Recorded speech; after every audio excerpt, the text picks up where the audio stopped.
Welcome to the Nomad Network, your first stop for complete and comprehensive Chicago Bears football coverage. Dive deep into analyses, updates, and all things Bears. Subscribe to our YouTube channel today and never miss a beat. Thank you in advance for your support. We promise to bring you the best because together we're unstoppable. Go Bears!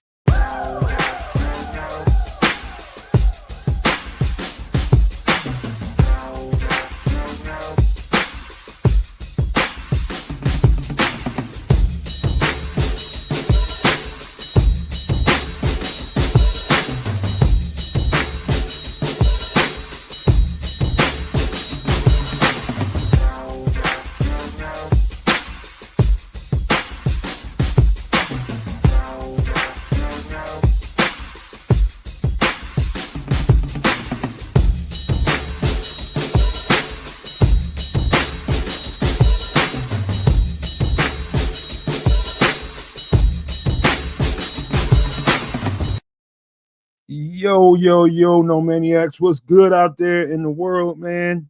Welcome into another edition of Nomad at Night. And we got a good show for you guys today. It's going to be a fun show and a special one because guess what?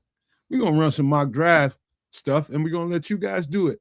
And my plan is to shut the F up and let Trips and Kez organize how you guys are going to deliver for the No Maniacs and everybody else in the crowd, man. So that is the plan. So whenever the Canuck gets here, we'll get started with some players. I got about 6 or 7 guys I want to talk about.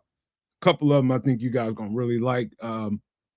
Most of them you guys are gonna really like, but a couple of them in particular I think you're gonna think are real special. But yeah, man, we got a good show planned for you all tonight. Get to those prospects before we get to the mock draft stuff, and that's the plan tonight, man. We're gonna have a good fan interactive show. And just let you guys go for what you know. You've been watching us do it for weeks and months at this point. Now it's time to let you guys get involved and let's see what you guys can bring to the table for us, man. But without further ado, let me pass it over there to my guy Trips with a alley-oop. Let me see if he can jump tonight. That right. Well, I'll come up and try to go for the tip slam, but my vertical ain't what it used to be.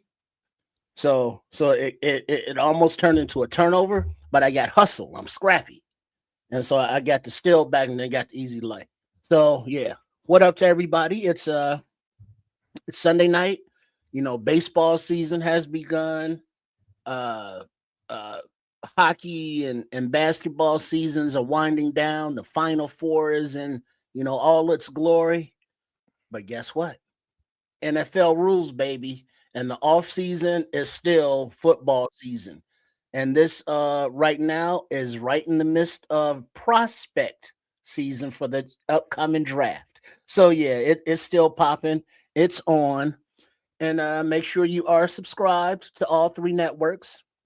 The Nomad Network, Sports Chicago Style, and at Keds the Canuck. As you know, the clocks, they run a little funny up there in Canada, but don't tell them I said nothing, but other than that, yeah, just ready for some Sunday night, ready for some mocks and, yeah. Yeah. The only thing I didn't have time to do, and not because I didn't have the time, I let it slip my mind, but I'm sure there's an updated, version of the top 30s that came through Hallis Hall. I'm pretty sure about that, but we'll get to that in the next show. We'll just have more guys to talk about during that period. But yeah, that's the only thing I forgot to do. But tonight I intend to shut the F up and let you guys go ahead and organize this thing if y'all want to, and let the No Maniacs go ahead and cut loose and get their mock drafts off, man. We'll try to get at least a couple of them in there tonight and see how, if you want to do it the way we did it last year by selecting a GM, assistant GM, and coach and all that kind of stuff. That was just my way of doing it. Y'all do this thing how y'all want to do it. All right, where's Kids? Is he here yet? Yeah, he's down there doing something. Probably eating. Or is he having that post-coital cigarette? What's going on out here? You know what I mean? It's the weekend. It's hey, Yeah. Trying to get it in, literally and figuratively. Yeah, man. All right, man. So what's been up with you this week, man? What's been going on? What's good? You healthy? Happy? Yeah, it's well, it's odd that you mentioned that specifically. I mean, healthy, I guess, in general, but it's just thing that when you look at screens for so long, editing or website developing or whatever, and then sometimes like it start getting a little dizzy, head a little light, and it's like that's weird. And then it's like you fight through it, and then it's like all of a sudden you get a little nauseous, and it's like, a little queasy. What's this all about? And then it's like, all right, but I'm working here. I'm productive. I'm being creative over here. And then How all of a sudden, it's like you start sweating profusely, and it's like, all right, if I don't get up now, I'm gonna barf all over the place. Then got to close your eyes for like 30 minutes. Don't go to sleep, but just close your eyes. well, let me ask you a question. Then everything's everything. How recent is that, man? Because I know a thing or two, man, but how recent is that? Has that been something that's been going on like in the last few months? Well, it was like a couple hours ago. So, Just that's the only time? well, no, I mean it doesn't happen all the time, or I don't know how to quantify it. I haven't actually noted the dates, but it happens enough that I know what it is, or I don't know what it is, but I know what to do, and I don't freak out. Yeah. Okay, well, I'm a metaphysical person, right? Hmm. And so everything to do with metaphysics to start, that your at goal explanation for metaphysics is pay close attention to the frequencies. What frequency are we in? Is there a frequency change going on that we don't know about it? You got ringing in the ears? Do you have sinus headaches and just having headaches for no reason? You're getting a little dizzy, you're getting a little woozy, you're just getting a little disoriented, and just things feeling a little discombobulated for the most, right? Mm. And so all those that delve in the metaphysical world, they know there's been a major frequency change.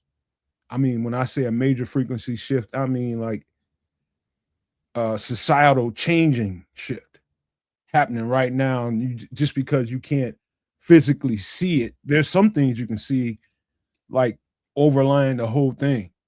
But it's happening right in front of you. And I would just say this to you: there will be people that will not be able to handle this different frequency that we're in. I mean, we're talking about people in the world of quantum physics that will testify under oath to what I just got through telling you. Uh-huh. You see, I get that all the metaphysics, the quantum, I get all that stuff is there, and I have a basic kind of very surface understanding of all of it. So I get the concepts, but when you get into, oh well, this means that or that means that, it's kind of like the same thing with astrology. All I know is I'm a Scorpio and we like to fuck. So that's as much as I know, and kind of same thing with the metaphysics. And we are so vengeful, so don't mess with us. The things we think and say at the same time, that hurts. But anyway, man, no, it's something major going on, Trips. And as we move forward, you'll You see. mean wait on a so this is more than just a personal trips thing. This is kind of a that frequency on those people thing. You Oh, think is what you're saying here? it's not personal, but it's personal. See, I always kind of figured it was more of a on a more of a self-realized metaphysical tip, whereas like something is trying to prohibit me from doing this. So obviously that means I need to be doing this because something is trying to deter me from greatness. Well, at the same time, man, metaphysical it's all about inner self, and kind of it's almost like closing your eyes and being blind, and you're regular and letting the other sensories take over. It's like being quiet, being in a space where you have time to think, not so much think but feel. Mhm. And for people that don't meditate or have never meditated, it sounds like a foreign concept to them. Most people cannot stand the quiet. You know what I mean? Most people can't stand their own thoughts. I won't say most people, but a lot of people, man, that's the worst thing in the world is to be trapped somewhere with your own thoughts. So people constantly run interference in their lives, trying to avoid, being alone with your thoughts. And in order to quiet the dark ones, there's a way to do that. Mm. It's really just, controlling your thoughts, man, and redirecting your mind to something else. Well, yeah, because I've tried to do the, at the end of yoga, or you're trying to you put the candle out there and try to do the focus thing and the meditation, and then after like 10 seconds, my mind wanders, and then it's like that's okay. Just realize that you're wandering and focus back in, bring it back in, zero it back in, and it's like by the time I do all that, it's like, well, shit.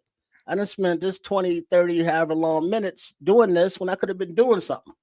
So I end up doing stuff. And my therapy is being a quote unquote creative. And I use that term as a verb. You're welcome. There are things that I see or hear in my head, but they don't have a form because they don't have a body yet, because I haven't given them one. It's like when you're creating music, you hear something, and it just kind of brings it, and you just kind of develop it as you play around with the sounds or instruments, what have you. But whether it be doing something physical or doing something cooking or doing something web wise or technical or editing or whatever the hell, that's creativity to me. And so that's giving that inner voice, those inner thoughts, a picture, a sound, a color, and putting them together in a creative, entertaining way that other people, find it interesting and be like, hey, that Sports Chicago style, they got Patreon and Kofi. Yeah, I think I'm gonna need to hook them up, because they doing things over there. And so when I get with the crew with the chef Trips and his cooking stuff, and then Coach and Trip with their things, it's it's just a holistic way for me to give to the universe the fruits of my knowledge, of my insights, of my maturity, as I try to bring it all together from the things I've learned in the way I create and entertain. So that's my, contribution to the universe, to be on whatever frequency or level that may be. The good news to that is, Trip, and that's good to hear you say that. The good news to that is creativity, being active creatively, is a form of meditation. And I'll say, and the reason being is because the core pulse of meditation is focus. It's all about focus. And when you're being creative, you're being very focused, and even when the thoughts are scattered, like me, musically, or when I'm creating something artistically for a show or putting together graphics or different things like that. But let's just talk about music. One of the things I used to do when I first started to produce music was, I don't know, I had a bad habit of trying to kind of follow trends, and I'm not good at that, man. I'm really such my own person. Like, that was a bad idea for the few months that I tried to do it. It was just 3 months of wasted time. And it quickly dawned on me, like, dog, you are not like everybody else. Don't never try to be like nobody else. Your whole life you've been different. And this is why. And this is the good thing about you. I never to this day, and every producer I know have sampled major records, sampled major tracks, use break beats, hooks, and all different kinds of stuff from major records to make a name for themselves. I've made dope ass music, never having to do that. And because I feel a certain way about people and their intellectual property. You know what I mean? I'm like, I'm not gonna do that, man. unless I go and have a conversation with. I remember Andre 3000. They want to do something with some stuff from Curtis Mayfield, him and Big Boy from Outkast, and the beautiful story, man, because Curtis Mayfield was bedridden in Atlanta. He was kind of paralyzed from the neck down, and he wasn't too long for life at the time that they went and met him. But they went in there and talked to him about some things, and that's how you do it. When you want to use someone's intellectual property, go to him. But that's a little sidebar conversation too. Me creatively, when I'm in my zone, I'm definitely meditating. When you're in your zone creatively, Trips, whether you see it that way or not, you're definitely meditating. That's high frequency activity right there, creativity. Yeah, right on. I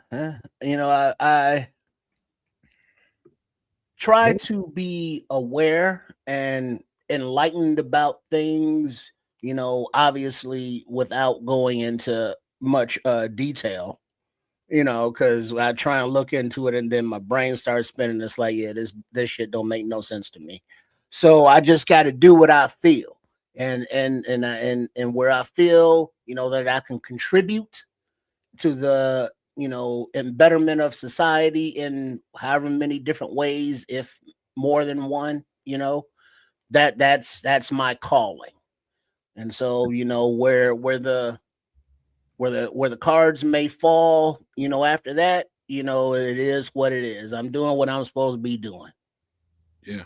I'll tell you a quick story right quick, man. Just whatever that is you do, Trips, stay there and focus and just keep focusing the way you focus and concentrate on that thing that you're trying to, bring to life, man, manifest. I'll tell you, one time I met the twins from the R&B group from the 90s, Jagged Edge. I might have said this on the show before, I don't know. But when I was in Atlanta, they had a little studio like in Lithonia, which was like right next door to Stone Mountain, which was where I lived. And just by happenstance, somebody was opening up a new pizza shop that I knew. I knew the people. They used to buy my food and stuff like that. And I just happened to go over there for their opening, because they invited me down there. I just wanted to go in there and show them some love. I wasn't going to be that long. Lo and behold, I run into the two twins from Jagged Edge. And they got one of the members from Organized Noise. I forget his name, but he ended up buying some music from me. Cash track, he just bought it straight out. And man, I tell you something, man. One of those twins, the more talkative one, I think his name is Brandon. And he told me, man, he said, man, you know what I like about your shit? He said, your shit don't sound like nobody else shit around here. And when you're in Atlanta, most of that shit sounds the same. And I don't know if that's what he was talking about or just the way I construct my music. I'm not thinking about nobody else's stuff. I'm thinking about what I like and what I think fits together. What instrument fits what behind this. You lower the tone of one instrument so it's kind of like an underbeat. I don't know if you ever heard of an underbeat or an under track. Mm-hmm. So it's like in layers. A track is made in layers. You make the guts of the track, but then you underneath it, there's some stuff going on that you kind of barely notice unless you listen to it a couple times. When he was describing all that shit to me, he's just like, that's how we produce our tracks. I was like, what? Y'all produce tracks? He's like, man, hell yeah. He's like, what you think? Jermaine Dupri made all that shit? I'm like, yeah. He's like, man, they was having a big beef with Jermaine Dupri at the time about their money and contractual stuff that was going on. But that's one of the things about those two guys, man. People don't know that they produced their own music. It wasn't Jermaine Dupri. He just got the credit for it. But that's one of my little run-ins that I had down in Atlanta, man, and kind of validated me and made me feel I was already confident, but it validated my confidence. I knew that I had something good going on, and I never looked back after that. Now, kids, you can bring your ass in here, man, when you want to. We're sitting down there watching the show for you on mute. Kid golf. Figured I'd let you go ahead and wax poetic there before Philly Mikey get pissed off about you telling a story, but maybe you just get pissed off when I tell stories, and that's fine. Philly Mikey, you can be pissed off either way. Shout out to Philly Mikey. Shout out to Daniel and Dwayne and Jamal and Ron Winarski. Big ups to the whole fam out there paying attention on a Sunday night for Nomad at Night. And man, I guess it's been a slow week in Bearsville, huh? Yeah, a little bit, but right now the Bears ain't at the top of my priority list. I ain't gonna lie to you, but I got some work done for us to make sure we got some guys to talk about and set you guys up real proper like for this draft, this mock draft. And you guys gonna run it, kids. I don't know how long you've been listening, but we'll let you and Trips orchestrate this whole thing with the No Maniacs, man. We're gonna let them pick them. But you guys set it up in a way that you guys see conducive for the show, and I'll just be quiet. Oh, we're gonna let the No Maniacs do it tonight? Yeah. Well, I think that's a great idea, actually. I think that's a great idea. Class participation, if you will. I think that's not class. I'm sorry, audience participation. Audience participation. That's cool. I like that. Get these guys involved, ingrained. Let them make the selections and see how things turn out. Okay, I'm with it. Hey, Philly Mike, are you full of shit tonight, man? Are you telling the truth about you think LeBron tore his Achilles? I tried to double check it. To be frank with you, I tried to double check on it.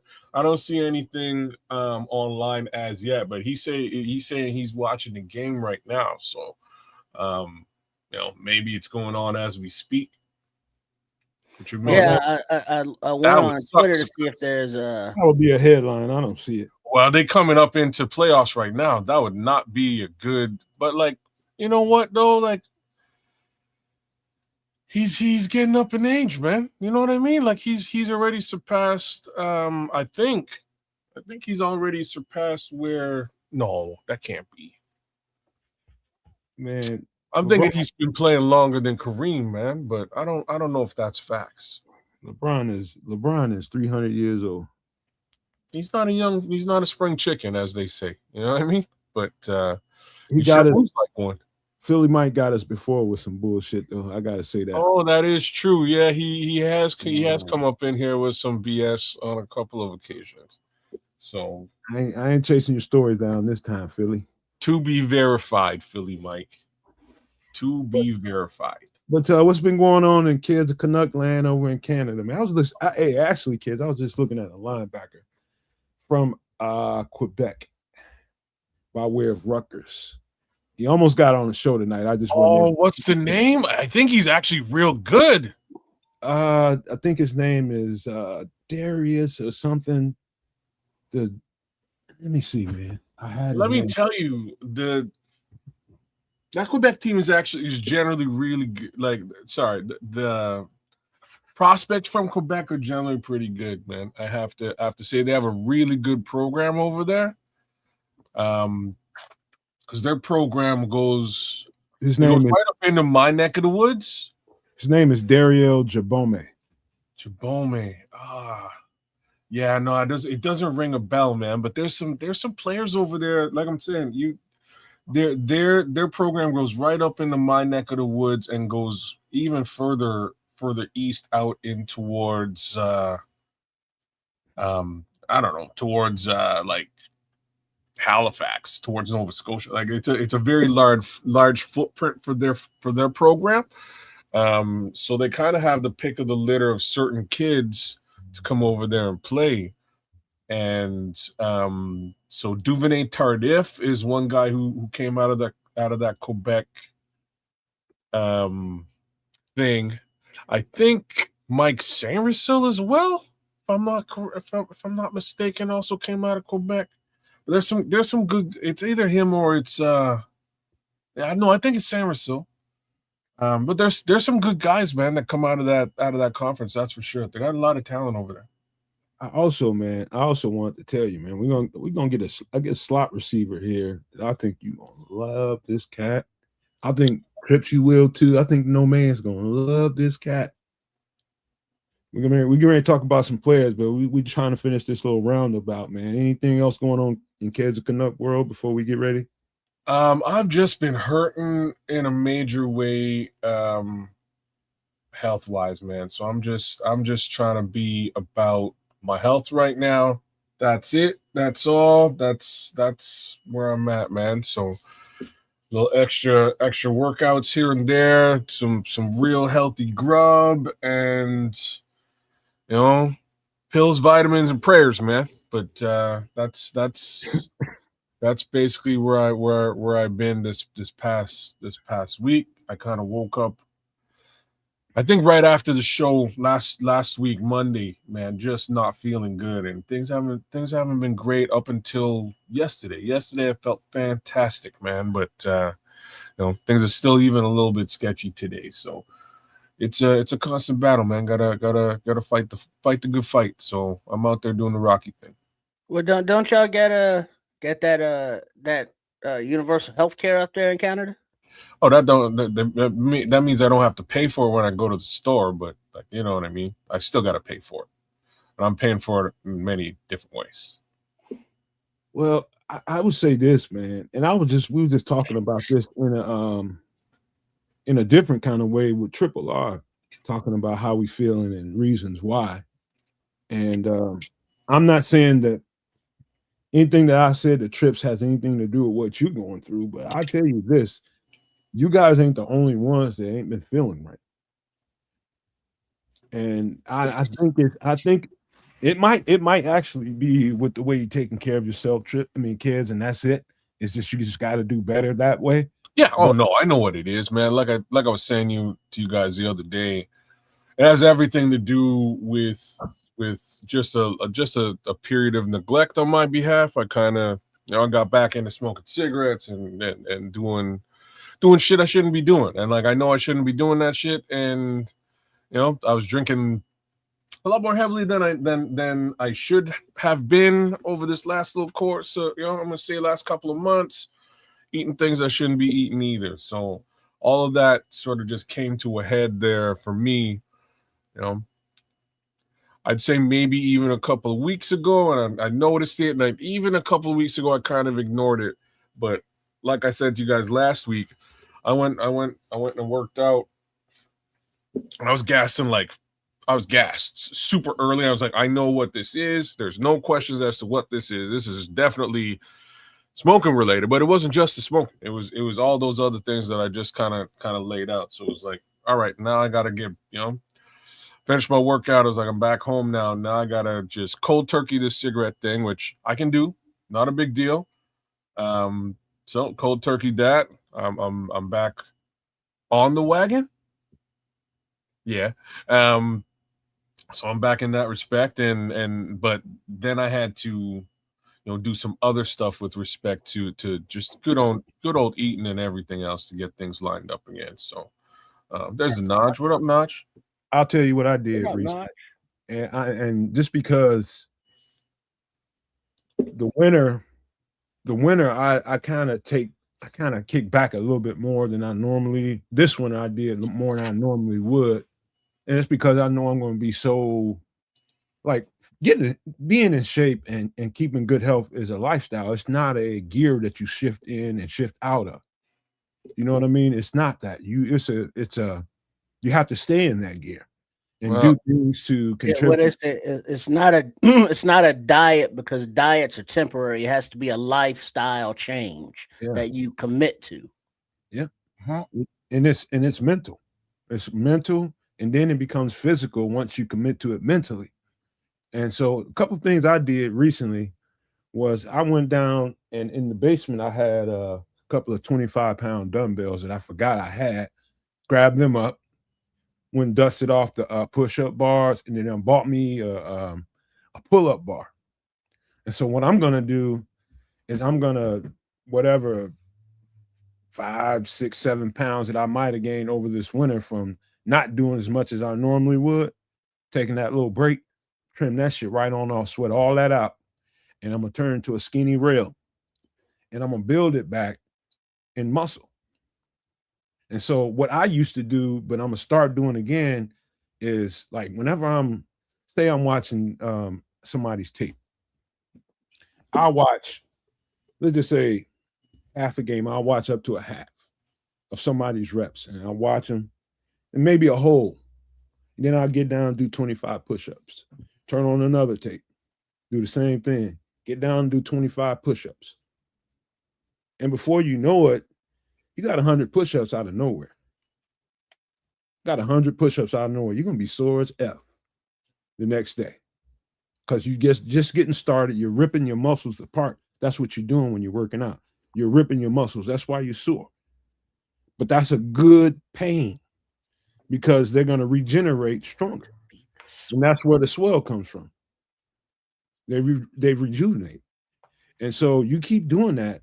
And I'm going to hook up that pull-up bar back here while I'm doing all that stuff. Knock out me 10, 15, 20 of those at a time. Throw some dumbbell curls in there while I'm doing what I need to be doing for myself. I'll go out there and sweat to begin with. As it gets warmer, I'm going to go out there and cut grass. I'm going to tend to the lawn. I'm going to do my gardening. I'm going to do all that shit outside that I need to do to keep good cardio and keep good blood health by sweating. I'm telling you all, most of people's problems are from not sweating enough because they're just your body's like a sponge to all the toxins until you release the toxins out of your pores. Mm-hmm. There's that the sweating aspect to clean out the toxins and all that in your pores. There's the cardio aspect for your lungs and breathing. But aside from doing a aerobic, routine where you're, sweating and, got a shower after throughout the day, without building up a sweat while your, coffee's in the microwave, drop down and, get 5 push-ups in, and then go on about your business. Next time you go to the bathroom, stop on the way back, get 5, 10 push-ups in, go on about your day, break it up so that by the end of the day, you can say, hey, I've accomplished something and you should be proud of yourself because you've done 100 push-ups.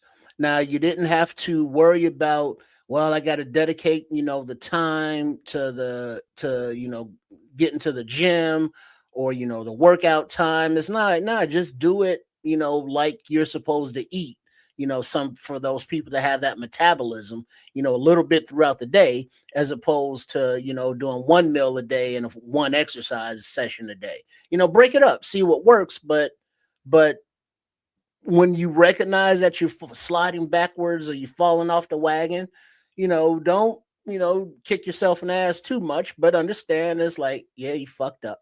But then, get back on and keep striving for tomorrow. Yeah. Right on. Yeah, man. That is all good advice that I will take under advisement. But yeah, man, I appreciate that. But that's, like I said, that's what my week looked like this past week, and that's what my weeks looked like these last couple of weeks. Real beautiful benefit is big shout out to the missus, who's been real cool, helping me through and being a partner during all this stuff, and as well as it looked like maybe spring might be around the corner. Like I don't want to jinx anything, knock on some wood, but couple of beautiful days out there these last few days, been able to get outside and touch grass and get maybe a couple walks around the block and things along those lines. So yeah, good for that, man. That'll definitely help as well. You get some good commentary in there. You got Nomad saying good cardiovascular is rollerblading in low traffic paved areas like a botanical garden. Mm-hmm. And then Sharon Collins, good advice along with working out. Fasting is also important. Very, very important. It's funny. We were just talking about, and this ain't got nothing to do with, and thank you guys for them comments. This ain't got nothing to do with that conversation, but it's awful ironic to me that we were talking about ribs and rib rub on the last show Wednesday.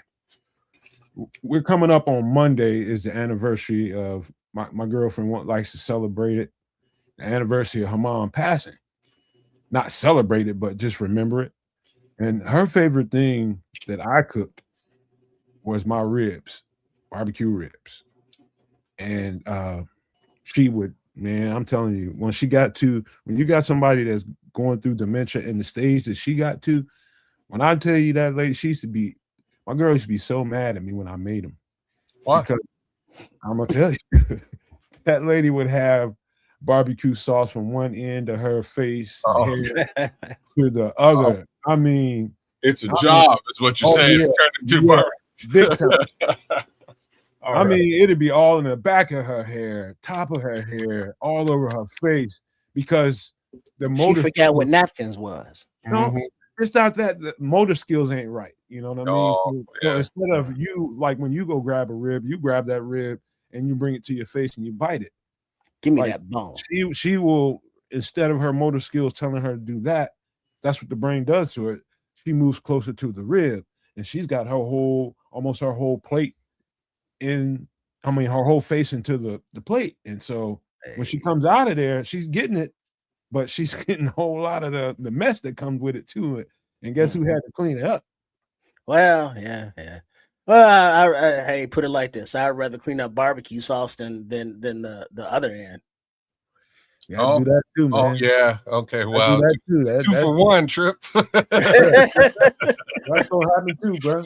Same toolage, same equipment. Yeah. But something that would be good as remembrances, as not you think back on those loved ones that have passed on, and something that menu wise and activity wise, you cook those ribs and whatever sides and desserts that she liked. You maybe put in that movie or music that she liked to listen to, to have that remembrance. And so and once that wave of tears pass, it'll be some laughter, and then it'll be some more tears and be some more laughter, and it'll just be a nice, just remembrance and celebration of that person's life and that person's spirit. And wherever that spirit is, I'm sure that they would appreciate being remembered, and especially remembered for their likes, because to know someone's likes, you have to know someone. You have to care enough about them for that and love them for that. And I think that would be some nice energy to put out there. Yeah, it was hard to it was a struggle between me and her, my girlfriend, not me and the mom, but me and the girlfriend, because she's upset because I was making them. I'm like, I like them too. Shit. You know what I mean? We on a keto diet, man. We eat any meat we can get for the most part. And so we get over that little part. And now we're past that. She's passed on, and that's what she remembers. So she wants to every year, this time of year, do ribs in memory of her mom. Now, if you can remember the part when I told y'all, my girlfriend is, people that eat the ribs I make, most people want the marinade, but she's one of the people that likes to rub more times than not. And I gave her the choice. The other day, I was just like, you can pull them out now. And this is like 3 days ago, and I can start the marinade process now, or you can wait until like the night before, they let them unthaw, and then I'll peel them and rub them and do all the stuff I need to do to them, take care of them. We'll cook them that day. Your choice. Oh, she's like, all right, I'll think about it. I just knew it was going to be rubbed. Next day, I woke up and those son bitches was in the sink, and that told me that she wanted to marinate it. And I'm just like, hold on, you really starting to come over to the dark side, ain't you? You know what I mean? Because that's not her game, man. She don't care. She wants her shit rubbed with certain kinds of flavors. She likes peach and she likes apple. I ain't mad at that. I would have did it either way, but she likes it the way I make it. So that was cool. Hey, we like what we like. All right. I just had to get that out there.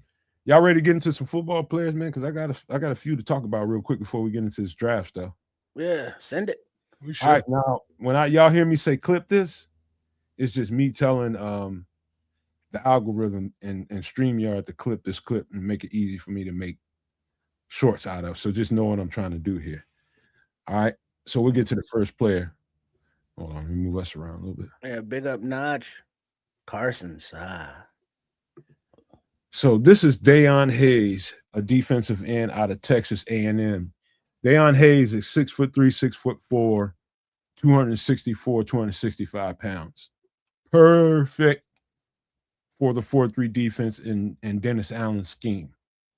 And I'll just say this right off the top. I know everybody is over the moon about Cassius Howell, the other defensive end from Texas A&M, and I love that cat. Just to be just clear, I wish he was just a little bit bigger, and he'd be the perfect fit here. However,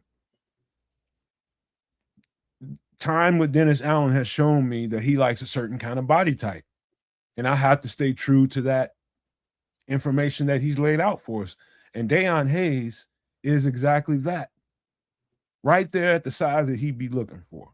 6'3", 6'4", 265 pounds. The dude is exceptionally quick off the ball. Number one, that's the first thing you notice about him for a cat his size. Exceptionally quick off the ball. And he's got an array of moves that I really, really like.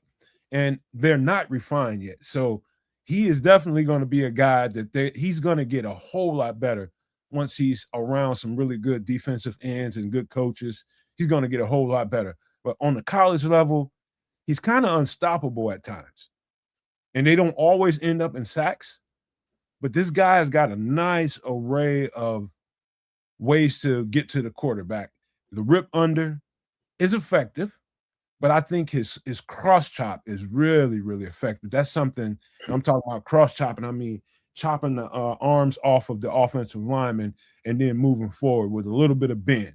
And he's got, I'll just say better than average bend. That's what I see on the tape right now. I'm watching him while you're talking, and he's got some very, very nice bend, man. You see that jumps off the tape. For a big guy, that's not easy to find. No, you're right. He's a little bit shorter and larger than your average edge rusher, I suppose is the best way to put that. But he's fast and he gets underneath tackles, which is very cool. He gets underneath. He uses his pads well. Pretty good bend for a guy his size. Guys that heavy typically don't have really good bend. You know, they just don't. And they can have bend, but they don't keep proper balance. He keeps his feet. Hardly ever see him on the ground often. He keeps his feet and he maintains his trajectory to the quarterback. And that's what you want. A good steady motor. He runs sideline to sideline really, really well. And I think this guy's a good ball of clay that any good defensive coordinator worth his salt or defensive line coach could really sink his teeth into this cat. Really sink his teeth into him. Won't be hearing about him on these other channels, I promise you. Unless there's some really detailed guys that played that notice the kind of things about Dayon Hayes that really stick out. But I think his hand fighting, I think that is I think it's better, well above average in college. And I think he has the potential to really turn that into an extremely strong weapon of his on the next level. Because he's got the quicks, he's got the power as a pass rusher to get to the quarterback. He gets a ton of pressures now. Gets a lot of pressures. He gets in and around the quarterback often. They just don't always end up in sacks because, you know, most college teams play the quick game more times than not.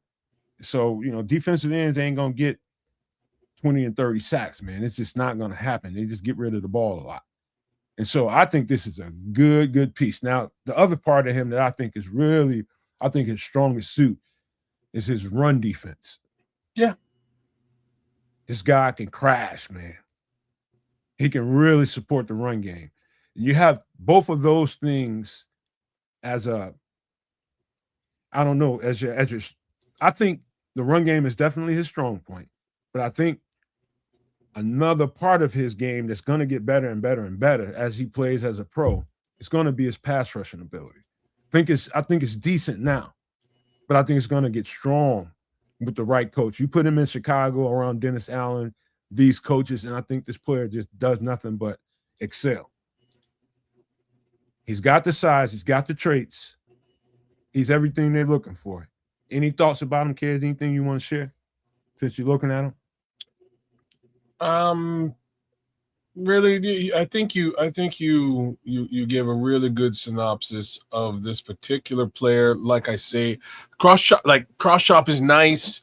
He has a bit of a long arm stab as well that he does, but I think the bulk of it is that bend and get underneath, and speed. Like he's faster than you would think at the size that he presents at. Um, I just wanted to take a look at where some of these mock drafts have him listed. He might wind up being undrafted, which isn't crazy, right? Imagine you get your pass rusher of the future as an undrafted free agent, right? And that, things like this, a player like that, I never did take the time to see where he might be projected. However, if that's the case where he goes undrafted, and that would explain a lot of the reason why they kept so many seats open on the bus, so many open positions. I want you to get deeper into that, but that would explain a lot to me, man. I said that once on the show.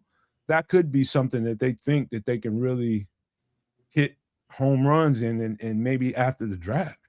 Yeah, I don't think you want to bet farms on that. I wouldn't either. I wouldn't either, but that might be a thought, man. There is a visualization that we will see that will kind of show why, like a Dayon could go undrafted, and you'll see it in a little bit.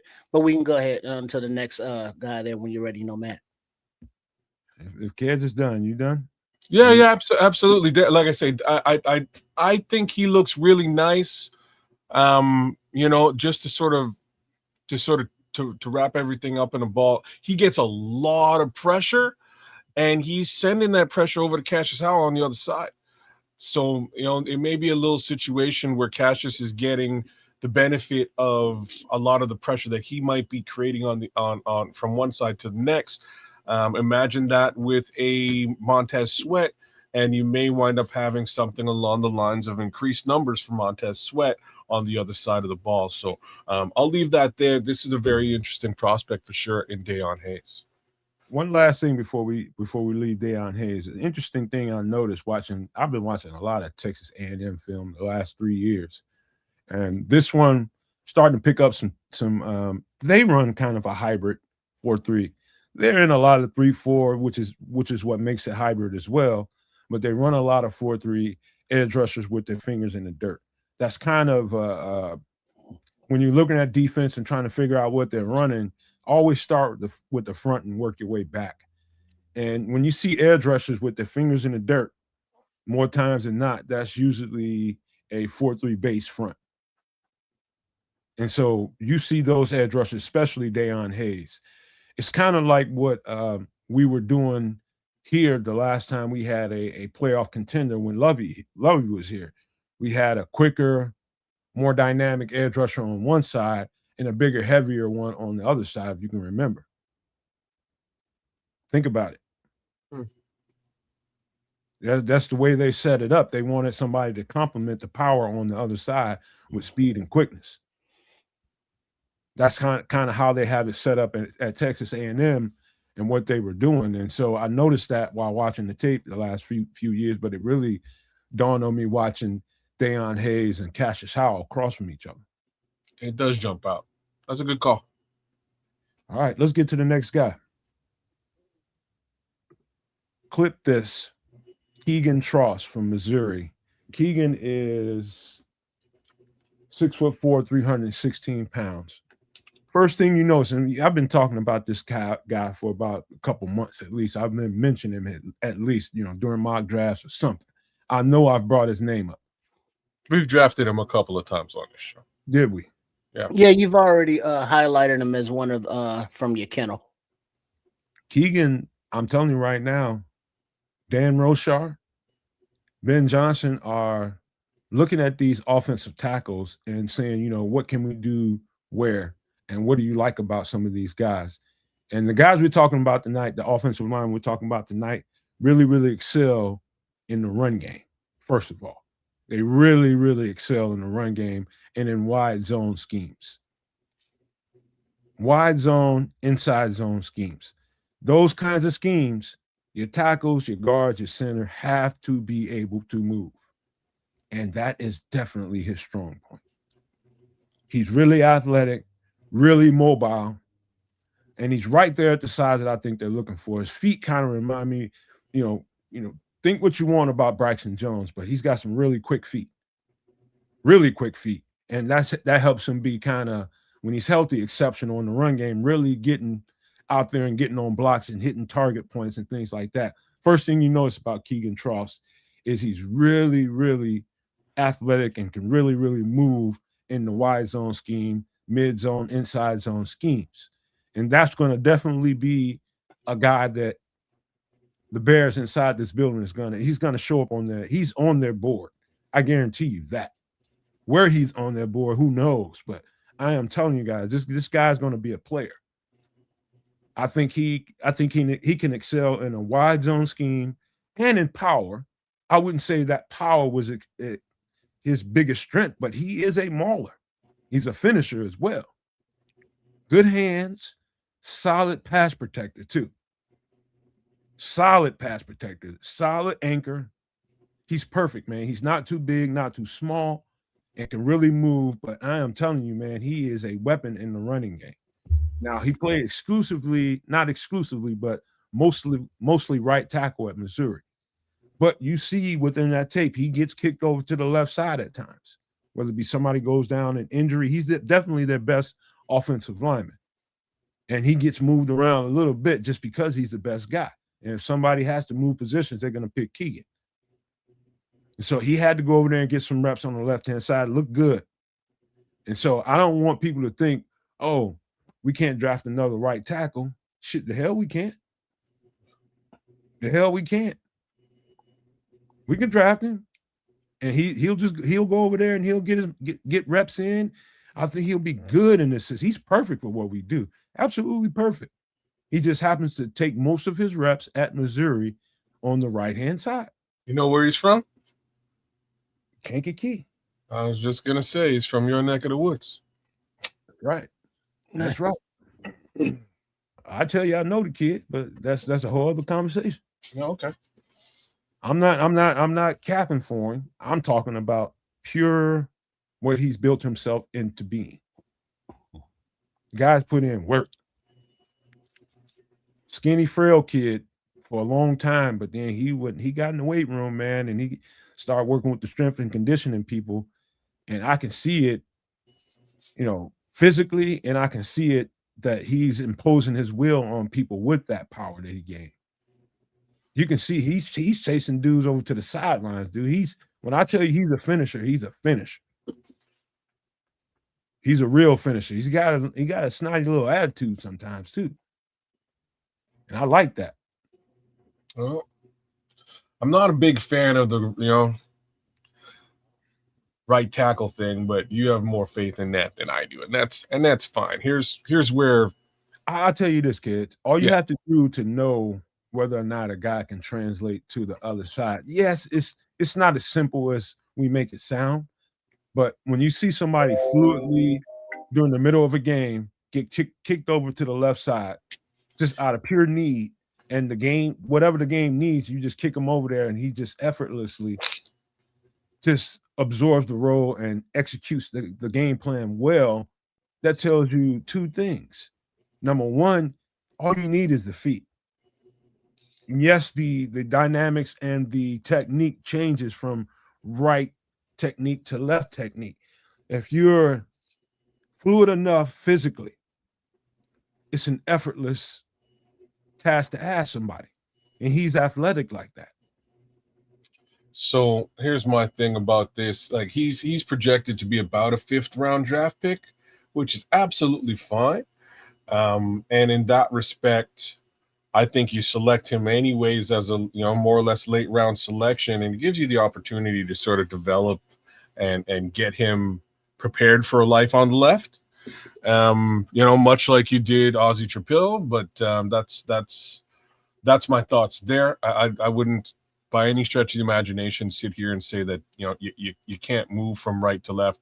I just think it takes a little bit of time and having the expectation and putting the pressure on the kid to go out there and be a starter on the left right away might be a little bit crazy. You know what I mean? But, you know, give him a little bit of time, develop the kid, and get him ready for that life on the left, and I think he'll do just fine. I think his athleticism is that fluid. The fact that he seamlessly did that, and I can't remember which game I was watching, but they kicked him over, and he did it seamlessly. It tells you a couple things. He's got coordination, and he's not like the people that take so many reps on one side or the other on an offensive line. Most of these people are very mechanical people, and memory, just muscle memory, is more effective on that person than the next. This guy is just a fluid athlete. It was just like, okay, I just got to go to the left side and execute. And that's what you saw. He just went over there and executed. And so that tells me that if you can do that mid-game and execute and still win that game and you not be the problem, yes, the NFL is the next level. But it told me that Keegan Tross is capable of anything. Doesn't matter where you put him on that offensive line. Left tackle, right guard, left guard. That guy can play it. He's a sleeper in this draft. I'm telling you, kids, this is a good, you talking about wide zone scheme teams like the Chicago Bears. He is on Dan Rochar's radar, and I guarantee you he and Ben Johnson have looked at this tape. No, like I say, he looks good on tape. I see what you're saying about this particular player. He gets upfield too in the run game when it comes that time. But you know, end of the day, I don't know. You know, it's like exactly what I would be looking for at the left tackle position. I don't want them going into this draft. This is a Keza Canuck personal view here. Feel about it as you will, but I don't really want them going into this draft selecting a left tackle high.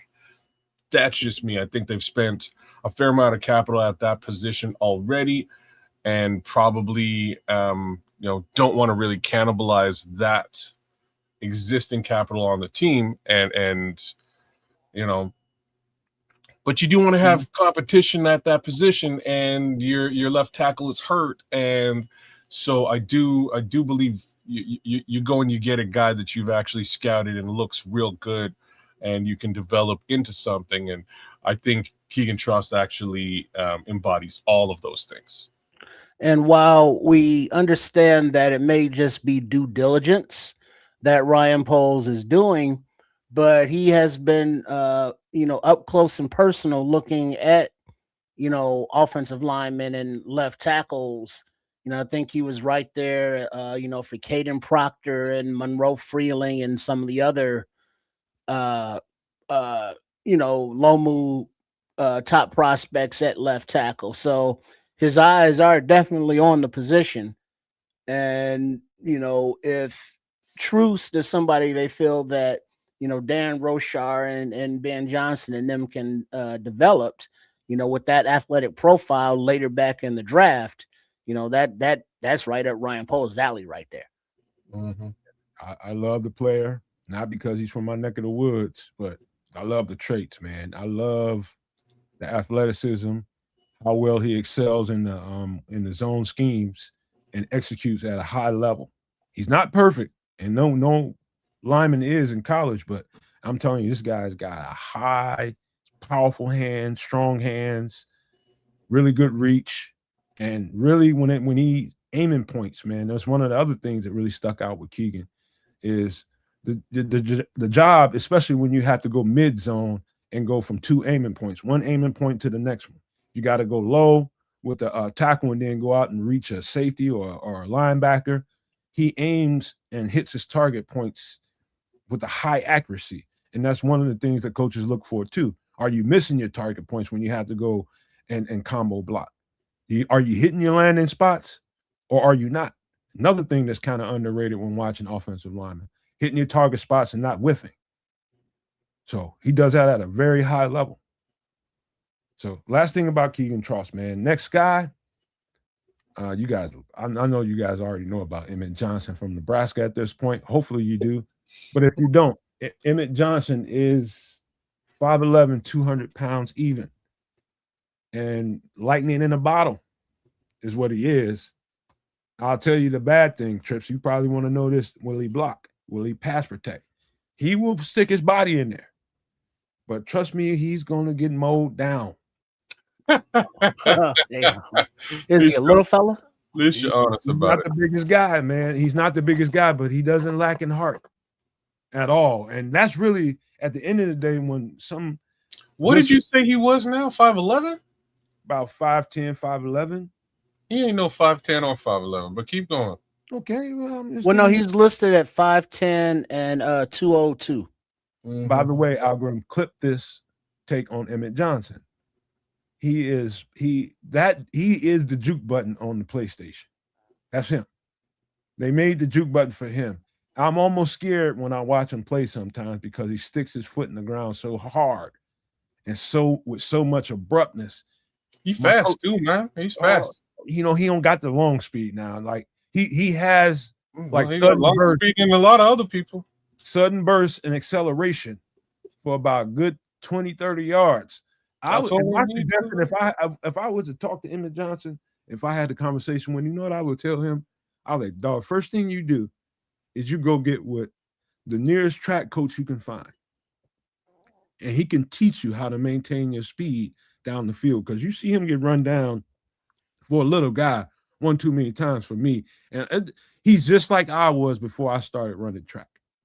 Great burst, great initial quickness, and I'm leaving people for like 30, 40 yards. And then after that, I didn't know how to maintain my speed, so it's form running.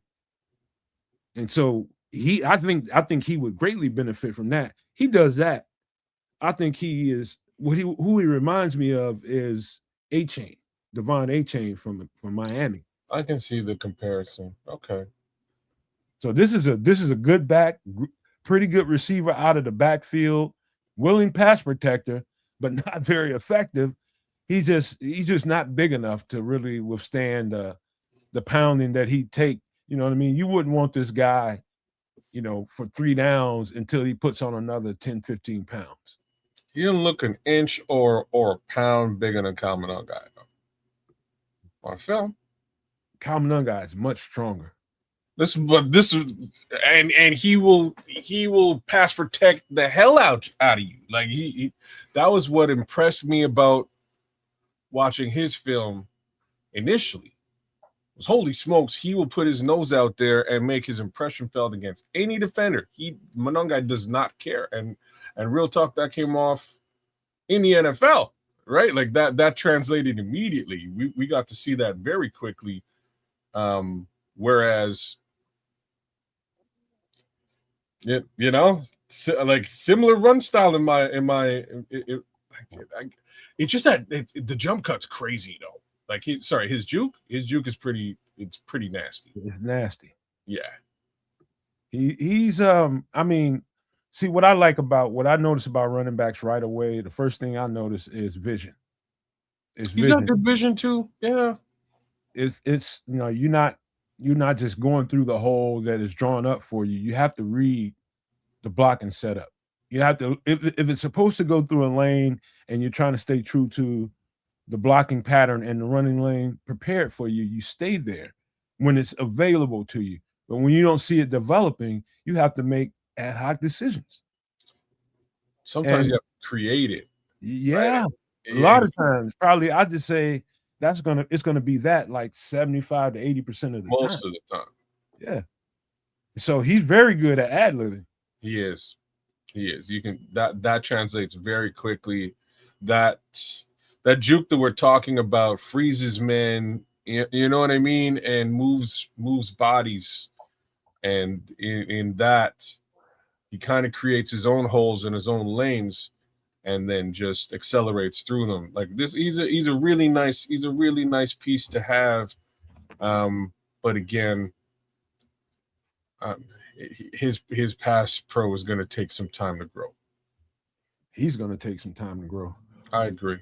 and his pass pro will follow that. Yeah, he's just got to get physically stronger to be an every down back. But when you're talking about bringing a third down back in to get you, bring what DeAndre Swift can bring to the table and being dynamic in that way, he's perfect in that regard because he's a receiver too. So he can go out there and line up at the slot and get you some reps on screens and get you 4 or 5 yards you need on a third down. Just many, many different ways you can use a guy like this to really, really weaponize the running back position in a different way. You know what I mean? He's very explosive. He just does lack the finishing speed. And that's an easy fix for guys that haven't run track before. A track coach can get that out of you within a few days. He can teach you some things, form running, and next thing you know, you maintaining. Once you break top speed, you can maintain that top speed for another 40 or 50 yards, as opposed to you got that 30, 40-yard burst and then you tail off. That's what track can give you. So that would be my suggestion to him if he would ever see this short somewhere. Get a track coach, man. He'll be making millions in 5 years. Any other thought? No, I'm just looking forward to the whatever back that they pick that has that home run hitting speed, and it sounds like with this Johnson, his skills, jump cut wise, his vision that he fits there is just like you're saying. If he could increase the fleet of footness, he would seem to be a perfect Johnson fit. But I'm sure that Ben Johnson wants that home run hitter. Yeah, I agree, man. I think he's that. I think he's just probably, like I said, a track coach away from putting it really over the top for him. But yeah, easy fix. That's not anything he'd have to work on for years and years. He'd have that down in a few weeks. That's how quick I got it. So, all right, man. Next guy is Justin Jolly, tight end out of NC State. Clip this. This guy this is a big receiver, is what he is. Justin Jolly is a big, giant receiver. He is 6'3", 251 pounds. And you look at him on tape, and it's going to be hard for you to, where's the 251? You mean to tell me he's 250 pounds? Moving like that? Yeah, he's every bit of it. And what's different about him is how powerful and strong his lower body is. Very powerful lower body. Things that stuck out to me right away, I'll tell you. He's all hands. And when I say he's sure-handed, he is sure-handed. He's snagging stuff out of the air, one-handed, over his head, behind him, a yard or two out in front of him. He finds a way to get that ball in his hands. And to me, the most striking aspect about him is when I say how fast a receiver transitions into a running back, I'm going to explain myself. Reception of the ball, turning and getting upfield and turning into a running back. And so he catches it and transitions so quickly. That's a trait that not all tight ends have. He's more fluid and athletic than Cole Kmet, not Cole Kmet, but Colston Loveland. And heavier. They set up screenplays for this guy, and I'm telling you, he's really effective at that. Really effective. Bubble screens, tight end screens, wide screens, middle screens. Anytime that they can get the ball in this guy's hands, he's very effective. And he turns into a running back when he gets it. Sure-handed, very reliable, pretty much a quarterback's binky. This guy is a weapon. He'll probably be, if not first or second, probably the first one or two tight ends off the board. People love Kenyon Sadiq. I like him too, but this guy is very much, he can also line up in line and get a lot of work. It's not like he did a lot of it at NC State, but when they asked him to, he was very effective at it. So he's a willing blocker as well and effective. This guy's the complete package. I'm looking at just the thumbnail you have here, and it's something that stands out that you mentioned about his hands. just in the picture, I'm just reminded of that Seinfeld episode where he goes out on a date with this woman and they called her man hands because her hands were like huge, like a man's. And then you look at him adjusting his jersey here on this picture, and you look at his hands, and it's like, damn, no man, what'd you do? Like blow up his hands to make them bigger or something? Because they just look abnormally, disproportionately sized for his arms. Look at Trip with the good eyes, man. I was wondering who was going to notice that. So I guess he's plucking, footballs,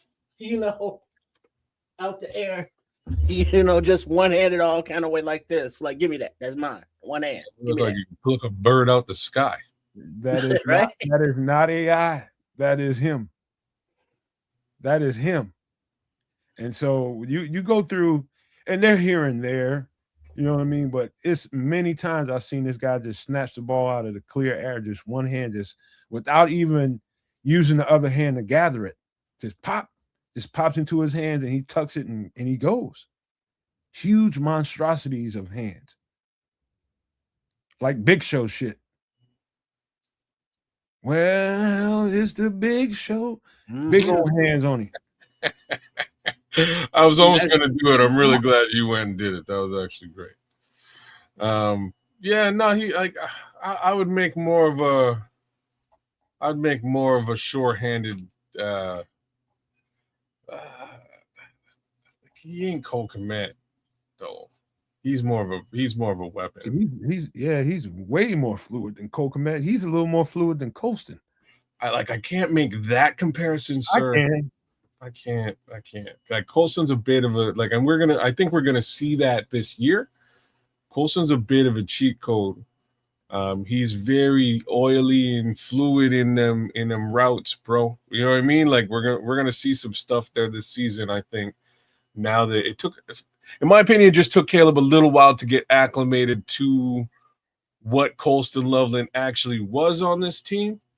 And once he did, he started to utilize it a little bit late in the season. And Colston was hurt throughout, for a couple of games there early into the season too. So I think we're going to see an explosion from him this year.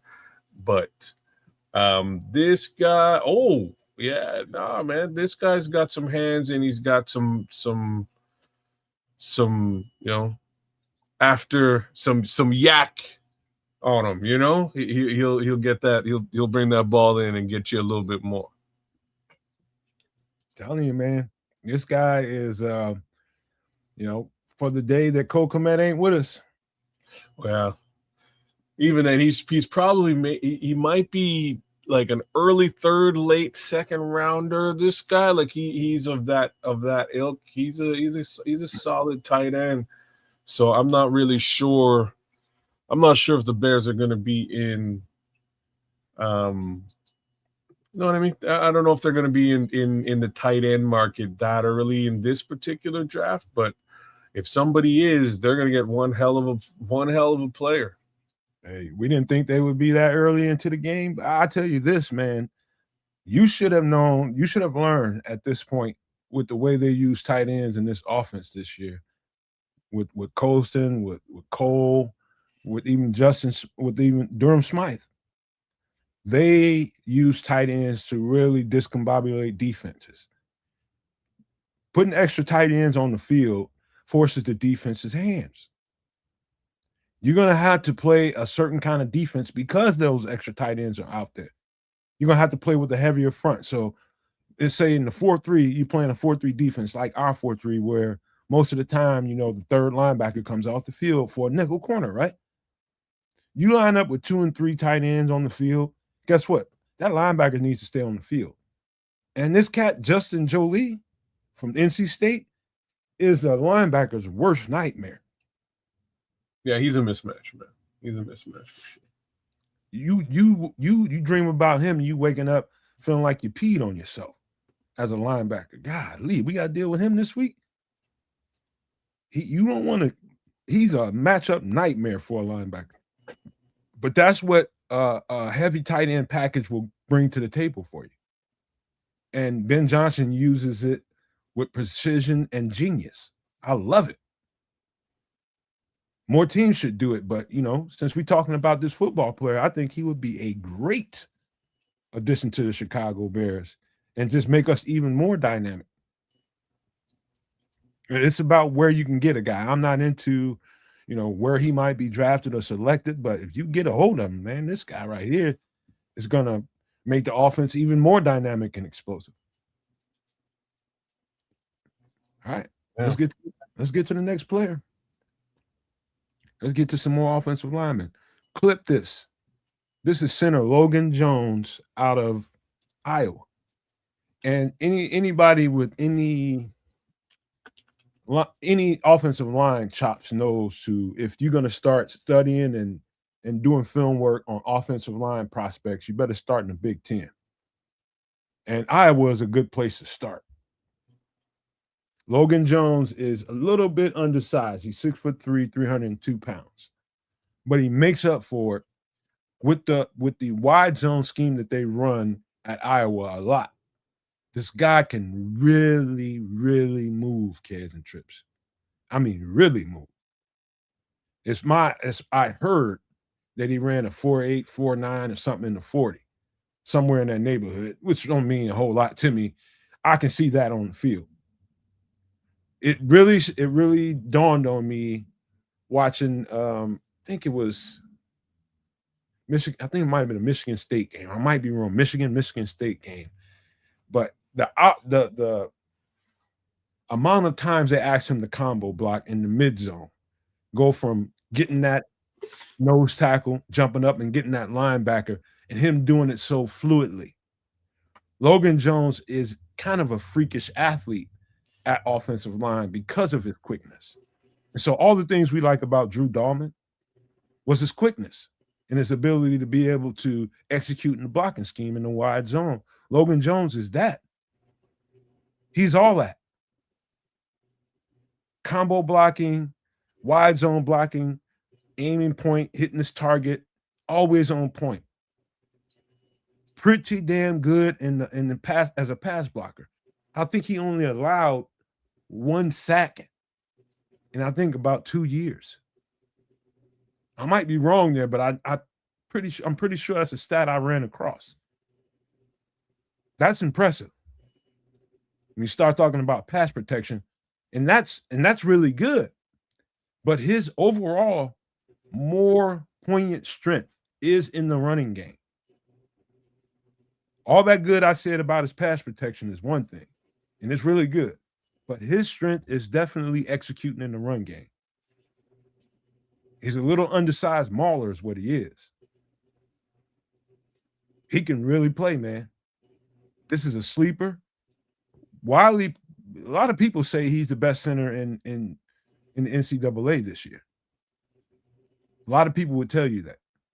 This guy is really good, y'all. Really, really good. Great communicator. Effortless motor. Effortless zone blocking scheme. I mean, he's just good at all they ask him to do. This is an excellent football player, you guys, man. I don't know where he might be drafted, but wow. So they're looking at him late 3rd, early 4th round. If he falls, he should probably be around, pick 129 for the Bears, which again would be a great place to select your center of the future. So, there's your answer there, Scrolls. I'd say probably with pick 129 for the Bears, a Logan Jones would be a good selection. And I think if you're basically saying mid rounds, I think he's better than mid round. To be honest, that's perfect. That's what you like. What you have to understand to a degree is just that some positions are premium and are at a premium, whereas others are not. This is definitely not a premium position, the center position. Hate to say that, centers out there on the planet Earth, but it's just a factual truth. The upside is they get drafted. They're just not going to be drafted in your first round. Like you generally don't see a first round center nowadays. Olin Kreutz is a few and far between. That being said, a couple of rounds back, there will be a run on centers. So probably not your first round, probably not your second round unless it's real late in the second round if there's some very special talent. But come the third round, there's going to be a very large run, in my opinion, on centers.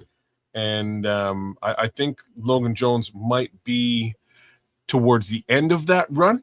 And if he falls outside of the run, that places him in a very interesting area for the Chicago Bears.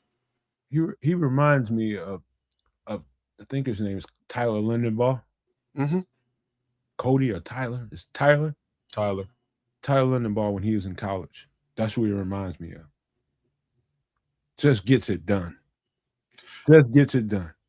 His height and weight is perfect for what we're trying to do. So that's another little piece. He's not too tall, you know what I mean? He's not he's got a good stature, and he's a little bit of like a badger. Like that's like the animal that comes to mind. He's out there doing it and doing it big against, big defensive linemen, but kind of keeping a low profile at the same time. So like I'm going to compare, it's a terrible comparison, but the Jason Kelce-esque in stature. Yeah. I mean, watching him play, I don't know if I'm doing him any justice when I tell you how freakish he is athletically for a 300-pound guy. Like his movement ability is off the charts, kids. I'm telling you. Trips, I'm telling you, it's special to watch. Well, I like the fact that not only does he have the movement to, pull and do all that good stuff in the run game, but he can squat and he has that anchor to, withstand those 375-pound nose tackles lined up over him, coming off, with the hair on fire right at the snap. And he, is not getting pushed back into the quarterback's lap all the time. Good anchor for a 300 light, a little bit of light. There's some guys that have him listed at about 295, 298, somewhere in that region. But I know one thing, he carries his weight very well and can drop that anchor on a dime. And I've seen him play against some big dudes, man. Some big dudes. I mean, I'm talking about 320, 330-pound dudes and hold his own. Yo, the homie can do, holy smokes. You looking at him, huh? Well, I'm looking at him, and I'm looking at some other stuff in relation to him. Apparently he can squat 705 pounds. So there's your anchor, bro. That explains it all. Right? You know what I mean? Like that's a serious squat. You can buckle down. Your knees don't buckle to 700 pounds. You can handle a defensive tackle. Yes, sir. 350. Yes, sir. Without giving out. Ain't no well, yeah, 705. It's wild. 34-inch vertical jumping. Okay, kid, you go, bro. So what you're saying is he never missed leg day. No, he's all about leg day. He likes the leg day. I'm telling you, I told y'all he's a piece, man. He's a real piece, man. I might be more impressed with him and maybe Pat Coogan just because of all that experience and just the way he executes in the highest level games. Pat Coogan is very impressive, but this guy might be physically more impressive than them all. Okay. Right on. Cool. Just telling you, man, this cat's a piece. Put him in a Bears uniform, and we got our center for the next 10 years. As the expression goes. We got two more guys to get to, fellas. We got a linebacker that is pit bull. Clip this. Clip this. Linebacker Torian York is a pit bull / bloodhound.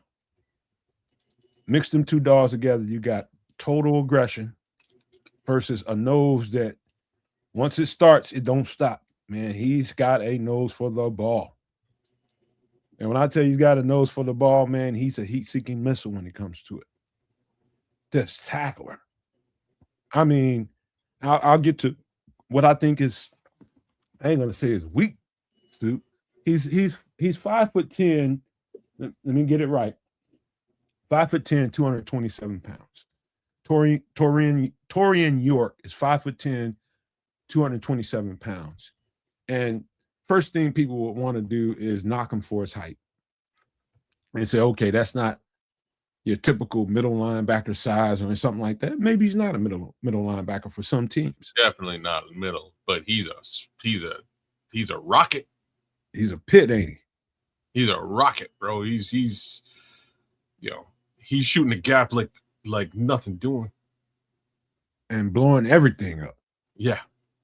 He's a small little, like I see what like Pitbull's a great word. Like he's a small little, heat-seeking missile. I told you I've watched a lot of Texas A&M. London Fletcher comp. Texas A&M. That's okay. Stronger and faster. Probably a little stronger and faster. You're right on Shad on Sports with that London Fletcher comp. That's a good comp. I like it. I like it. But this guy, it's like he plays like everybody in the world has always doubted him. That looks like his attitude and temperament. Chip on the shoulder. I can see it. He plays to the echo of the whistle there, Trip, like you'd like to say. He definitely does. It's like everybody's told him what he can't do his whole life. Yeah, he shouldn't be showing him what he can do. I laugh because like if it was me and I was his coach, I would be like, bro, like you shouldn't be you shouldn't be getting down the way you're getting down. And he gets down, man. He's a little fire hydrant, man. He is something else. He's on their asses, ain't he? I mean, he's on everything. He's got great football IQ, great football instincts, and just lightning speed. He gonna make a tackle no matter where you are. He's coming to tackle your behind. And man, yeah, let's just state the facts now. He's small. He's undersized. You know what I mean? He ain't no Tremaine Edmonds is probably a better way of putting it. He's a wee little fella. He's a little guy. But boy, is he coming at you and he's going to put you down. He's going to find you. You know what I'm saying? Like this is fun tape to watch. He's a pit mixed with the bloodhound because of that nose for the ball. And that just that field IQ and just being able to read and get through Yeah, because I see why kids is laughing because when Mr. York tackles you, he puts the ball carrier into the ground like this. Like I told you about taking my shit one on little. Like somebody stole something from him. You know what I mean? Give me back my lunch. Every time he sees like just a little bit, and it's all legal, but it's just very aggressive. He's a very aggressive and solid, sure tackler. Let's just say Napoleon complex, maybe to the 100th degree. I would say a little bit, but that just might fire him up even more. Fire his ass up. He might be a bear.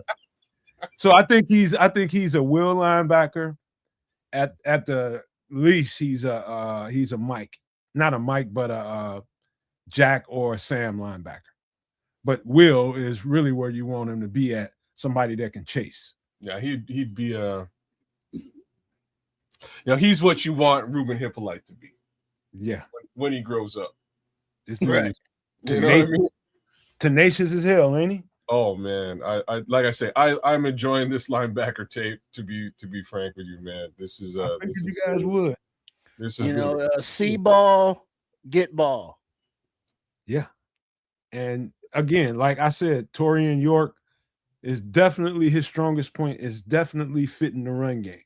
He's going to be an absolute pit bull. He's going to lock onto him, and ain't no turning him loose. He's going to find you. You got that ball, okay? I'm finna get a hold of you. That's what he does. He has like that.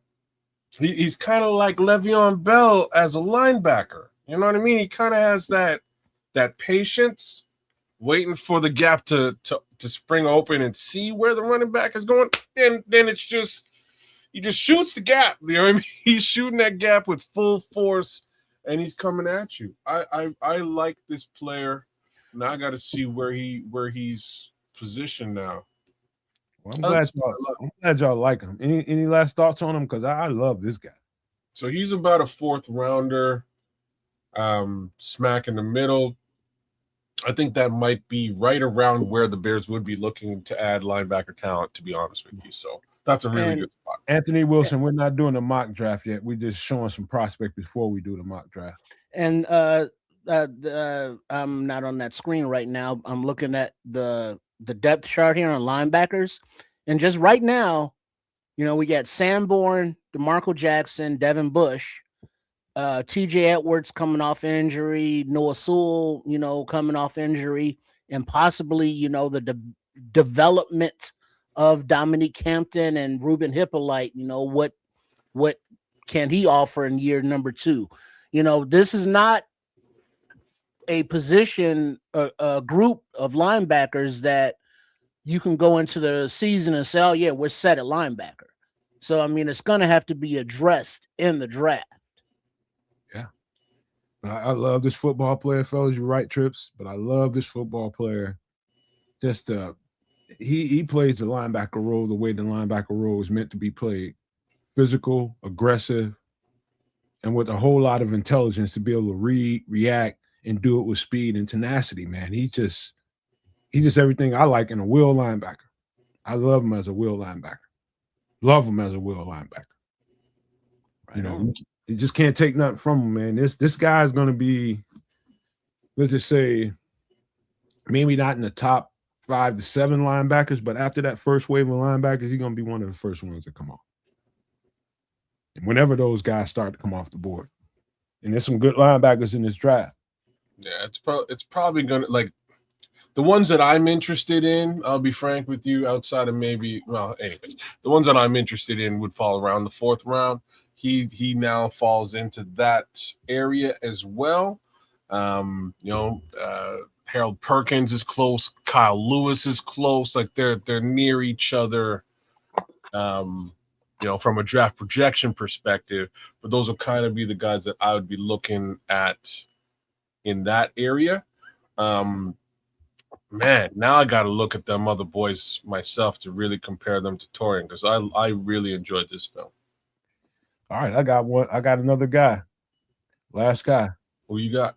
And clip this. This is wide receiver DT Sheffield out of Rutgers. I guarantee you, kids, this will be the favorite guy we talked about tonight. Because you like those little dinky receivers or little slot receivers that can really move and make stuff happen and really discombobulate a defense. DT Sheffield is that. He's about 5'10", about 175. 5'10" is probably being a little generous, but I'm telling you, this dude. Yeah, he ain't no 5'10" either. But keep going. He is. Let me tell you something. This dude is electric. Guess what? Don't touch, Skulls. Don't touch. This guy, I'm telling you, the receiver that we got off of Detroit, the slot receiver, ain't going to be here for long. He ain't going to be here for long. He's here for a stopgap situation until they get the right guy. And I'm telling you right now, he is on the radar in Chicago. They brought in Ethan Kaliak-Man as the quarterback. They'll probably try to get him if they try to get him as a UDFA. But this guy right here, he was up for the Biletnikoff Trophy. All hands and all electricity, fast as shit.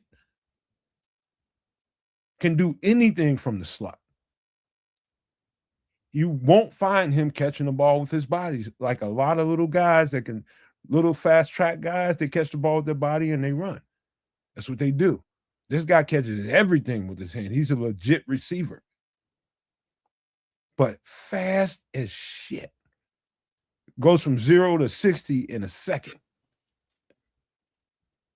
I mean, about the quickest first step off the line of scrimmage that I've seen in this draft. And I'm gonna reach a little bit, and you guys will probably jump on me for saying it, but almost look like looking at Tyreek Hill.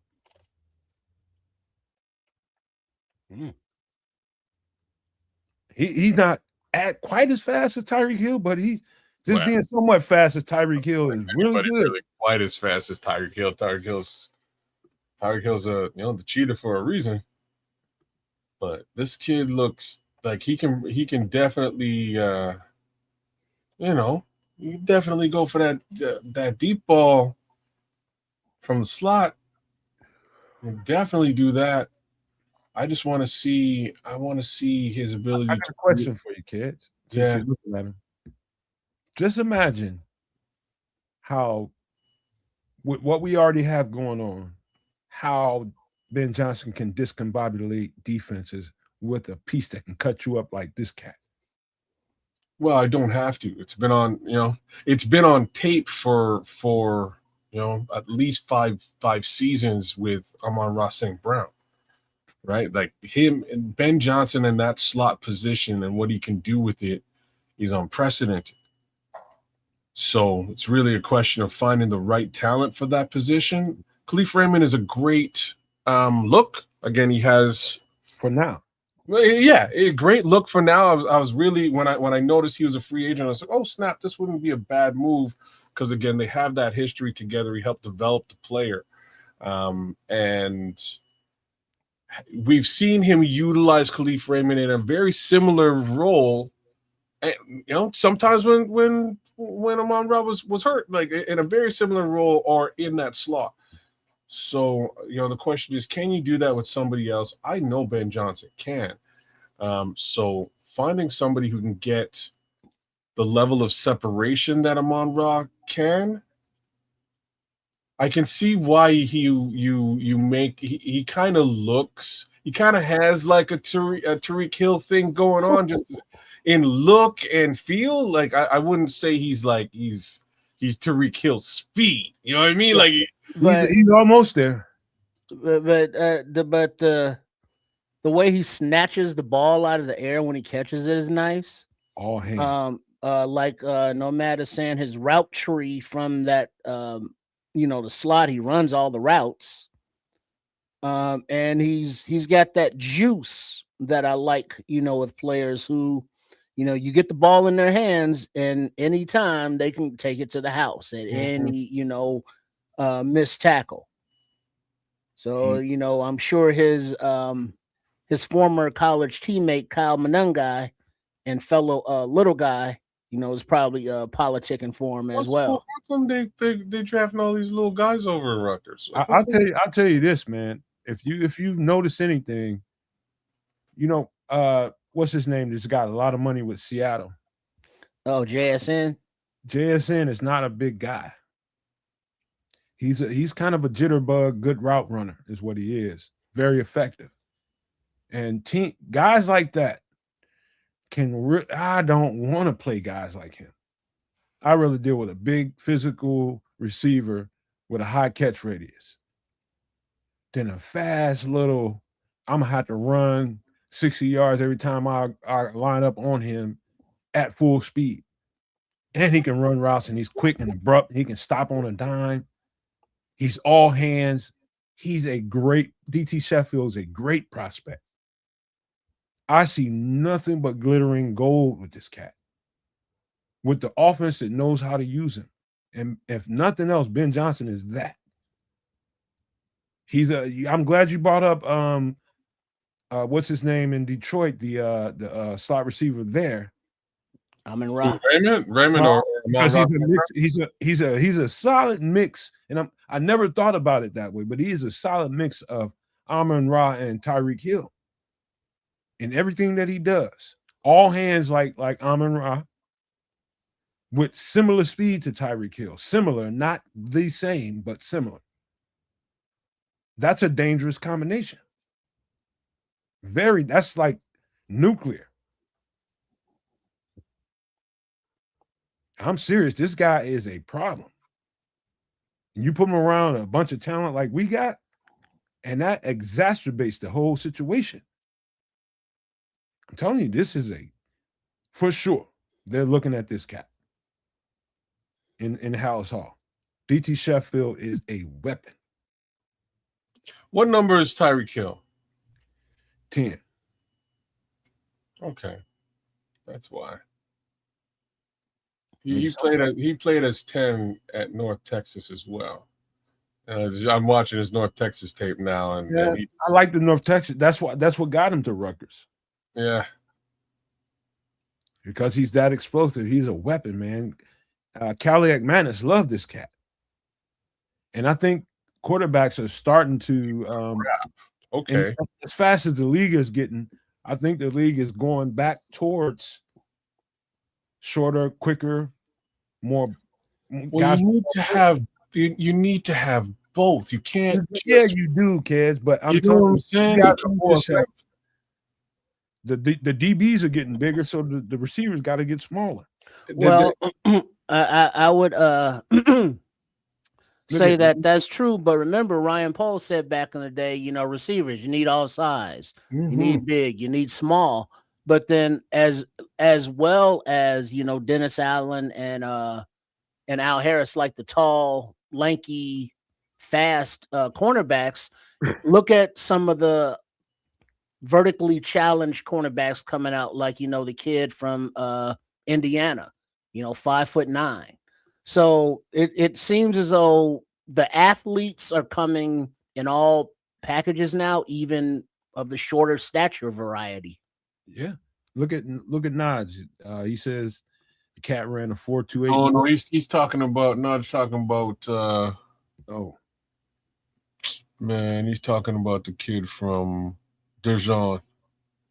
I think we did last week. Yeah. Dribbling. Yeah. Hey, I don't know what this cat runs in a 40, but I know he's quick and he's fast. One of the things that I noticed right away was how fast he got separation, and that goes to the burst. That's what I'm looking for. It's different. Like he gets speed separation. I want to see route separation. Like there's certain I didn't see that with in looking at Tyreek Hill's college film, I didn't really see that from him, but you see it now in the NFL in droves. Guys, I really saw that from Christian Kirk, Tank Dell. Tank Dell gets crazy separation. Like he's fast as all get out, but just little fella. And these are all little fellas, bro. Mm-hmm. Like Christian Kirk's a little guy too, but it's just that Tank Dell will get like 5 or 6 steps more tthan you. You know what I mean? And be able to turn on a dime and do different things with those little steps that you're long striding as that 6'3", 6'2" corner, right? Like it's kind of the difference. I'm sort of looking for that from him. I don't see it yet, but that don't mean he ain't got it, because he's sure as heck like he's like sneaky fast. He's just blowing right past people. I didn't see it on the Rutgers tape, but on the North Texas tape, oh boy, I definitely saw it on the Rutgers tape. I'm just telling you what I saw. You know what I mean? I didn't see it like I see it now. I almost called him. I almost said he was at Tulane. I knew it was a green team, but it was North Texas. I'm glad you mentioned that. Yeah. I saw it. Holy smokes, man! Like he's dangerous, man. If you all get a chance, check out the North Texas tape. He's just flying past fools, and maybe it's the competition. I don't know, but he looks so much faster than everybody else on the field at North Texas. To me, Kez, that was a challenge. Seeing that kind of explosiveness at North Texas and consistently seeing it like that, like you're looking at, making the big jump in competition to Rutgers. And I saw the same thing. He just running right on past him. He can get past anybody. Yeah. He's got long speed that you can't ignore. Pure receiver as well. He is a pure receiver, but like they will use him in gadget capacity too. And he gets it done in gadget. Like here's another straight up running back straight up out the backfield situation, he'll go, man. You just want a guy this dynamic and this explosive. I figured you guys are gonna really love this cat. And I like it. I like it a lot. This is worth a look. this is you put the ball in his hand in any kind of situation. You looking at you thinking of Ben Johnson and what he can do. Oh no. Sorry. I know you're probably watching some more film, but I'm still watching film, but he just I was just talking about that separation with the feet, and he just created something that I didn't like. Man, I can't even tell you who it looked like because that's go ahead and say it, man. What you being shocked? It looked like Barry Sanders, and that's just I can't even say stuff like that. But that's he did a backwards jump cut, and the two guys in front of him just wound up diving the opposite direction of him, and he accelerated through and made a couple more cuts. Off he was to the end zone. I think he's special. This kid's nice. That's what I'm saying, man. But this is DT Sheffield out of Rutgers, formerly of North Texas State. I'm telling you guys, you talking about a straight up sleeper. Straight up sleeper. I don't know that I've seen anybody anywhere else talking about this cat. Period. If we are talking about draft stock, he's probably an undrafted free agent as well. Boy, that'd be insane. I would have to agree with you. But that's what I got for tonight, man. I think this I had to go a little bit deep for the players that we got here. But I love the players that we got tonight, man. Get this off the screen. Any last thoughts before y'all start y'all's mock draft with the Nomaniacs? Shoot. I don't know if I can stop watching this film. Hey, you gotta stop. I'm not sure if I can. I'm not sure if I can, man. He's leaving fools in the dust. He's a piece, ain't he? Wow. The possibilities are amongst us. Now, as we begin this, before you not log off, but go away, Nomad, real quick. For those that are just joining us, or to recap what we have going on here on Nomad at Night for the 2026 NFL prospects, as we get closer to the actual draft, we will have a complete board that Nomad has put together of his favorite dog prospects for this draft. Now, last week we went through this layout of the prospects. Now, it does not have every prospect, but it has all the major ones from the major sites. The ones here in gold, Nomad has already gone through and grinded their film, and they've made his dog list, which I've already transposed to this side. And after we complete the players that he likes for his dogs, I'll come through and arrange them here by the position. And then for Nomad's next part, he'll go through the position and say, who's your number one? Like, who's your number one quarterback in like 1, 2, and 3, and then we'll label those, and then we'll get down to ultimately Nomad's, top 100 of the 2026 NFL prospects. So that's what we're doing now. So before we get to the mock drafts that we would like all the participation from everyone in the chat, whether it be from the chat of the Nomad Network, or at Kids to Conduct, or at Sports Chicago Style. Make sure you are subscribed to all three. But we will ask during some mock drafts for input on who to draft and such. And if we do more than one, we'll, change it up by, maybe trading back in the first round, maybe trading up in the first round, or, selecting different positions and take it on from there.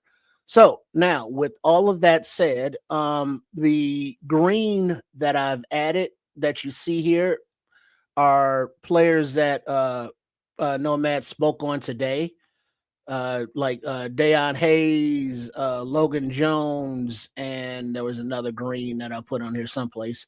But the greens are what we're adding today. So there it is, Torian York. Torian York. No. There he is. And Logan Trost, he was already here. Okay. All right. So the green is just what we're adding today. So, we can tell the difference. All right. So Nomad, through what you see here on the screen, look at each, position group and add any players that should be added to your dog's list. Well, you catch me flat-footed. I mean, just any tape that you've seen that is not here. Not highlighted. Yeah. So anybody that's not highlighted that needs to be. That's a lot of players. Well, okay. Start with Diego Pavia. Quarterback. Okay, there we go. Another little fella. Still a dog. Katron Allen. Running back. Okay.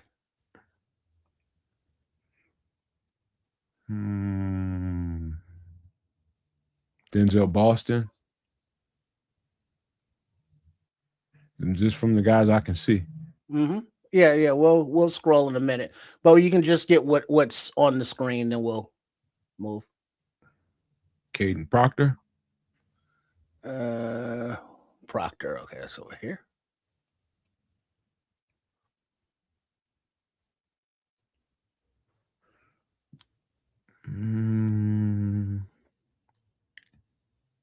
Keep going.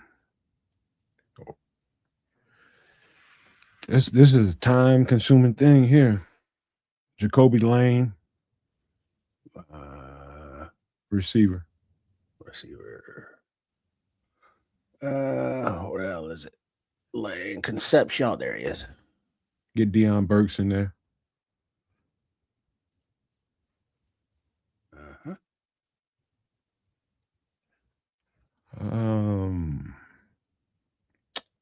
Man, this is gonna take a long time, Trip. This is we'll do this off screen, man. Well, ain't nobody got time for all that. That's why we're doing it on screen. We got to do a mock draft, bro. Yeah, we'll get there. Just I'm not ready for this, man. I'm trying to tell you that. All right, well, in the middle of these guys, draft is coming up end of April, whether we're ready or not. I can only tell you what I can tell you. All right, well, but you can see here as to why the visualization that we were talking about earlier as to why some of the defensive tackles may be there late is because look at the just amount of them. I'm in the middle of all of it. Well, yeah, I get it. But give you something I'm not complete about. Well, yeah. Right. Draft is coming up in a couple weeks. I'm still going to be at it, probably a couple weeks into it. Well, that kind of defeats the whole purpose of the activity, but okay. But that's why defensive tackles may be there later as well as defensive ends, because there's so many top heavy ones that the teams that are picking them early are going to acquire them early. So that's going to leave a lot of talent, on the board later. You might not get to that top 100. Well, good times. All right, kids, which site do you like using there for the mocks things? Well, it's up to you. Whatever you want to do. You can man the comms as well. What is it? The P what? This Pro Football Network would be the P1. Wait. So PFF, PFSN, PFN. Pro Football Network.com. Wait, say that again. ProFootballNetwork.com. ProFootballNetwork.com. There we go. All right, now let me share this one. Hold on. Wait, what do I gotta do here?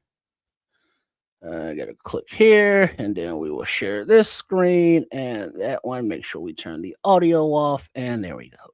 There. All right. Mock draft sim. All right. So we're gonna do 7 rounds, and we are doing the Bears. Yep. And now we can just enter. Now, as we start, kids. I guess it already started. I didn't press start, but I guess we did with it. So we're not trading up on this one, but the next one we can, because I thought you had to press start in here. But oh well. But we are looking at picks 25, 57, 60, 89, 129, 239, and Quick question, Trip. 41. How you got it structured for the people that's going to draft? Did you select who you want to draft? The what? You're just gonna pick who you want to draft in the chat. Well, we're getting there. So as we have them on the board now, that on this iteration of the mock, it's already there, so there is no trading up. And so how we are gonna pick that, since it would take way too long to try to put up like a poll to it's like who to take when and now. It's like whoever's in the chat. All right. So we got Red Baron talking about Kayden, I guess that's McDonald. He's talking right? Kayden McDonald. Yeah, because on the board you still got, that left tackle there, the Spencer Fano, Avion Terrell at cornerback. Defensive tackle Kayden McDonald, because now remember, we just signed a crap load of defensive tackles in free agency. Not that they could be replaced, but is that really a need for the first pick? Let's see, you got a Fano, you got a Proctor.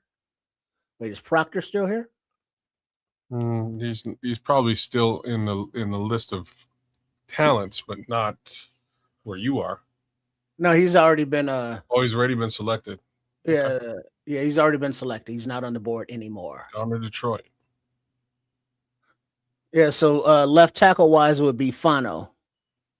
So kids, do you Kayden or Fano, defensive tackle or left tackle? I go edge here. Wait, man. Y'all letting them pick it, not y'all. I was just about to do that. So right. I was just asking kids. Thank you. Let's throw this up to the chat. Folks, Scrolls already made his thoughts. Same with Paulo Rodriguez. So Kayden McDonald, Spencer Fano are the two names in the chat that I see right now. I have to lean to where Triple R is. Personally, I don't think Kayden McDonald is a great prospect. That's just me. I didn't like the tape. Anyhow, there's a lot of DTs in this draft that I think you can get access to, and that's really my thoughts there. So personally, I would wait on DT and I would go get your tippy top edge and then double down on DT after. There's the Crooked Commish. What up, Crooked? Well, Crooked. But it's all good. We'll figure it out. All right. So now edges, just FYI, you got. We're picking at 25, so we're looking at Mesidor, TJ Parker, Malachi Lawrence, Zion Young, Gabe Akis. I would say listen to the guy that pays to be a supernomaniac, Scrolls. He says Kayden McDonald. Let him have it. So are you doing this or are we doing this? Did you that is not me. I mean, you keep saying you're gonna be quiet. So Scrolls is saying something, and so's White G. He's saying quite the opposite. He's saying he didn't like the film either with respect to Kayden McDonald. I did not like it. Have you watched any Kayden McDonald? No, man. Of course I did. What are your thoughts, man? He's a dog. You put him in the dog category? Yeah. Really? Hell yeah. I would not, man. I would not. But that's me. So Scrolls likes him. All right, Commish, what are your thoughts? Would you here take the offensive left tackle of Spencer Fano, defensive tackle Kayden McDonald, or go at the edge of Mesidor, or come out of left field with a Amari Cooper or Amari KC Concepcion or Oh, whoever. Omar Cooper. Okay. Colton Hood. Well, Fano will protect Caleb Williams and help the run game. That's Paul. So let's see. So far, it's more Fano. Let's see. EM. What was that name? EM 7922. See, now Crooked Commission's going edge here. See, he's with me on the edge. I would be right there on the edge. Me and Crooked think alike, man. You see that's do we just go with the highest ranked? But we'll give it a minute. Because we're picking at 25 and the highest ranked on the board is 20. And that happens to be a left tackle. And then 21 is a cornerback. I'll tell you what would make it easier is pick one guy to get it, let him have his draft, and then pick another guy for the next one. So Scrolls is a paid subscriber. I'd start there. Wait, who is that? Yeah, put in the chat. It's like, all right, we start with Scrolls, and then if you want to do be the general manager, put me. You know what I mean? So we can start the list. You know what I mean? We get two in. It'll just be a rotation, Scrolls, and the same token we can move. Well, not just let Scrolls just go through the whole 7 rounds. Just hold on, Scrolls. Yeah, let him roll. Let him get his shit in, and then we'll get another one that's somebody that's not subscribed that wants to do it. So Scrolls is asking what happens to Austin Booker if we draft Mesidor. So Mesidor played DT for quite some time. He's a viable 3-tech regardless as to whether he plays on the edge. You can kick him inside. So you can get snaps with Austin Booker on the outside and Akeem Mesidor at the same time. That's why I like Akeem Mesidor over many other prospects for that reason alone. So that's my 2 cents there about Akeem Mesidor. But again, I also didn't like the kayden mcdonald film, so that doesn't help the situation. That's okay, man. Let Scrolls get his roll off, and then we'll pick somebody else after that. Trish, you want Kayden, Scrolls? Give me a yay or nay, and we'll do. You get picked first. Let him get his roll off. We'll just select you guys out of the chat, pick on pick, and we'll go like that. I think he said Kayden. Well, he hasn't responded since his last response here, so I'm just waiting. He'll say something. I know it's Kayden. Yeah, he wants Kayden. All right. Go for it. Oh. Kayden McDonald is your first selection for the Chicago Bears at 25 in the 2026 draft. And then now ask him what he wants to do with this next pick. What do we want to do with the next pick? Well, it won't be Scrolls, it'll be somebody else. I thought Scrolls was doing the whole thing. I thought it was a community draft. Well, that's what it was, but now Nomad wants to do it person by person, so I guess that's what we're doing.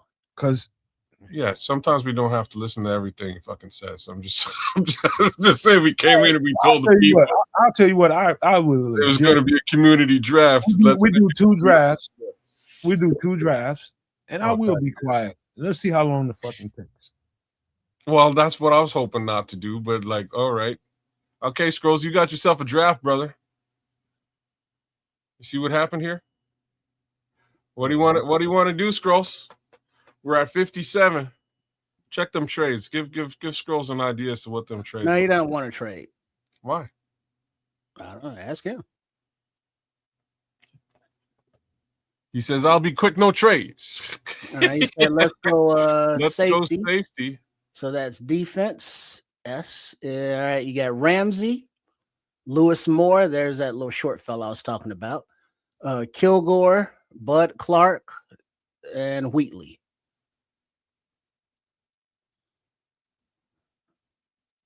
So these are your top options at safety.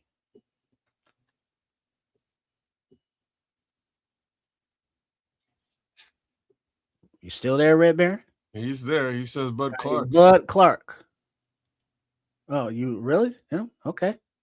All right, Bud Clark. There you go. On Bud Clark at pick 57. So that's who we got at pick 57. Bud Clark.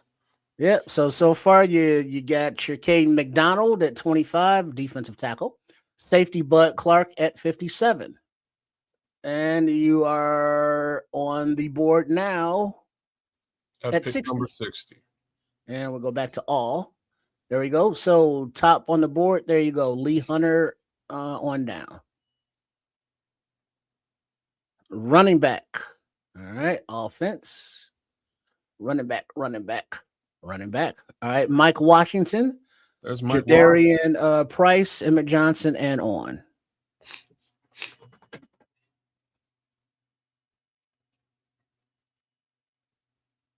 Who do you like there, Red Baron?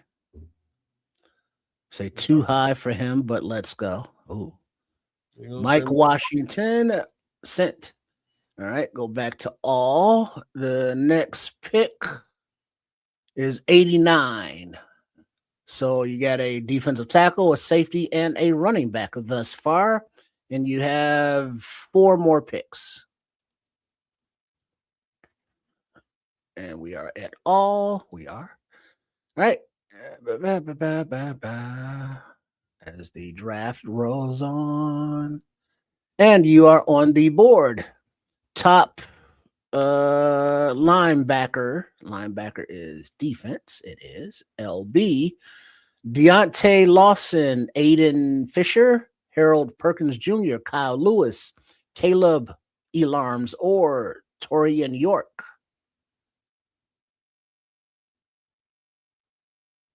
Are your linebacker options?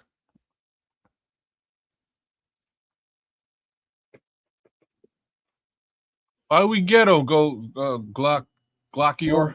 I like that name, actually. That's a dope ass name. Sound like it's you know. All right, cornerback. Igor Benson, Malik Muhammad, Takario Davis, Hezekiah Masses, Chandler Rivers, and Charlie Dunnings, Devin Moore, and on down. Are your cornerbacks? The top cornerback is 79 here. We are picking at 89. That is a bit ironic coming from Glockior, though. No? What, ghetto? Yeah, just a little ironic from a man named Glockior. Just saying. I like that name though. It's like Glock Claire. Now all I can think about is chocolatey Claire. So you and the damn food, man. I wasn't hungry.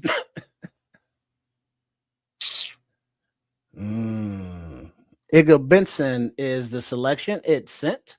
So Scrolls, his draft has consisted of Kayden McDonald, defensive tackle, Bud Clark, safety, Mike Washington Jr., running back, David Ingabinson, cornerback.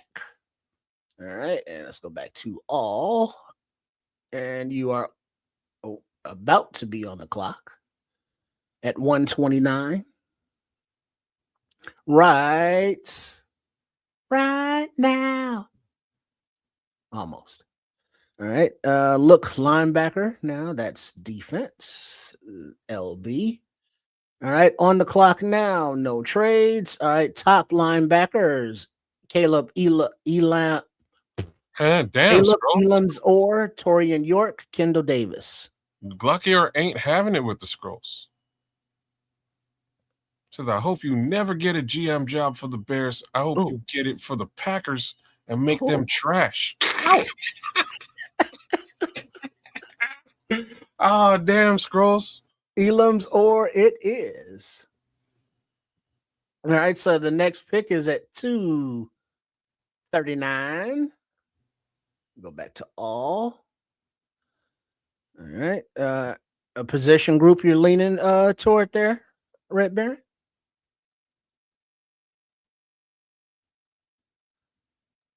Because you've already selected, let's see, defensive tackle, safety, running back, cornerback, linebacker.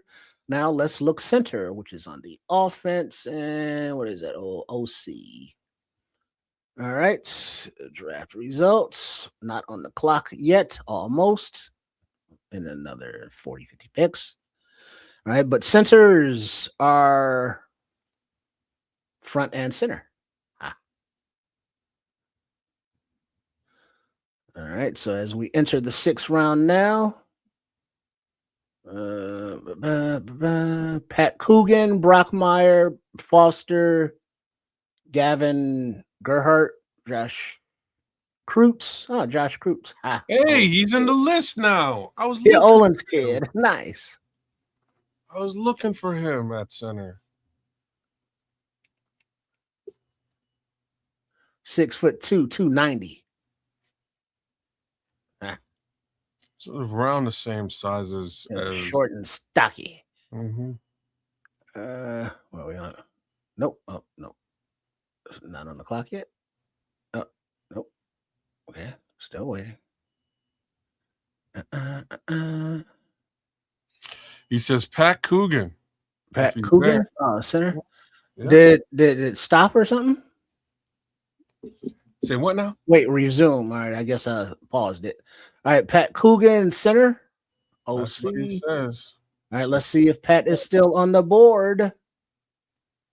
He's the next center up. And we got about 10 more picks. Will Pat Coogan make it? Still there. About 5 more picks. Oh, Pat Coogan is gone. And he went to the Vikings at 2:35, and you are on the clock at 2:39.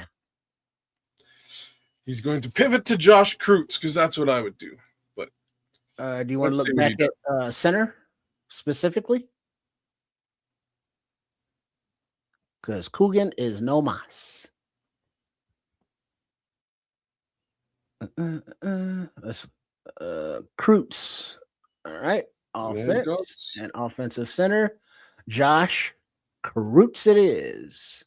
Now right back on the clock here at 2:41. And you're at all.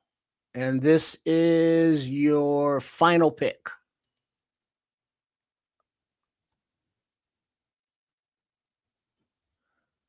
Let's see. Cornerback.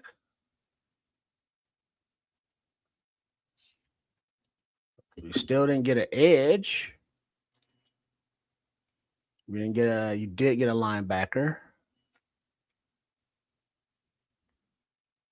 The decisions.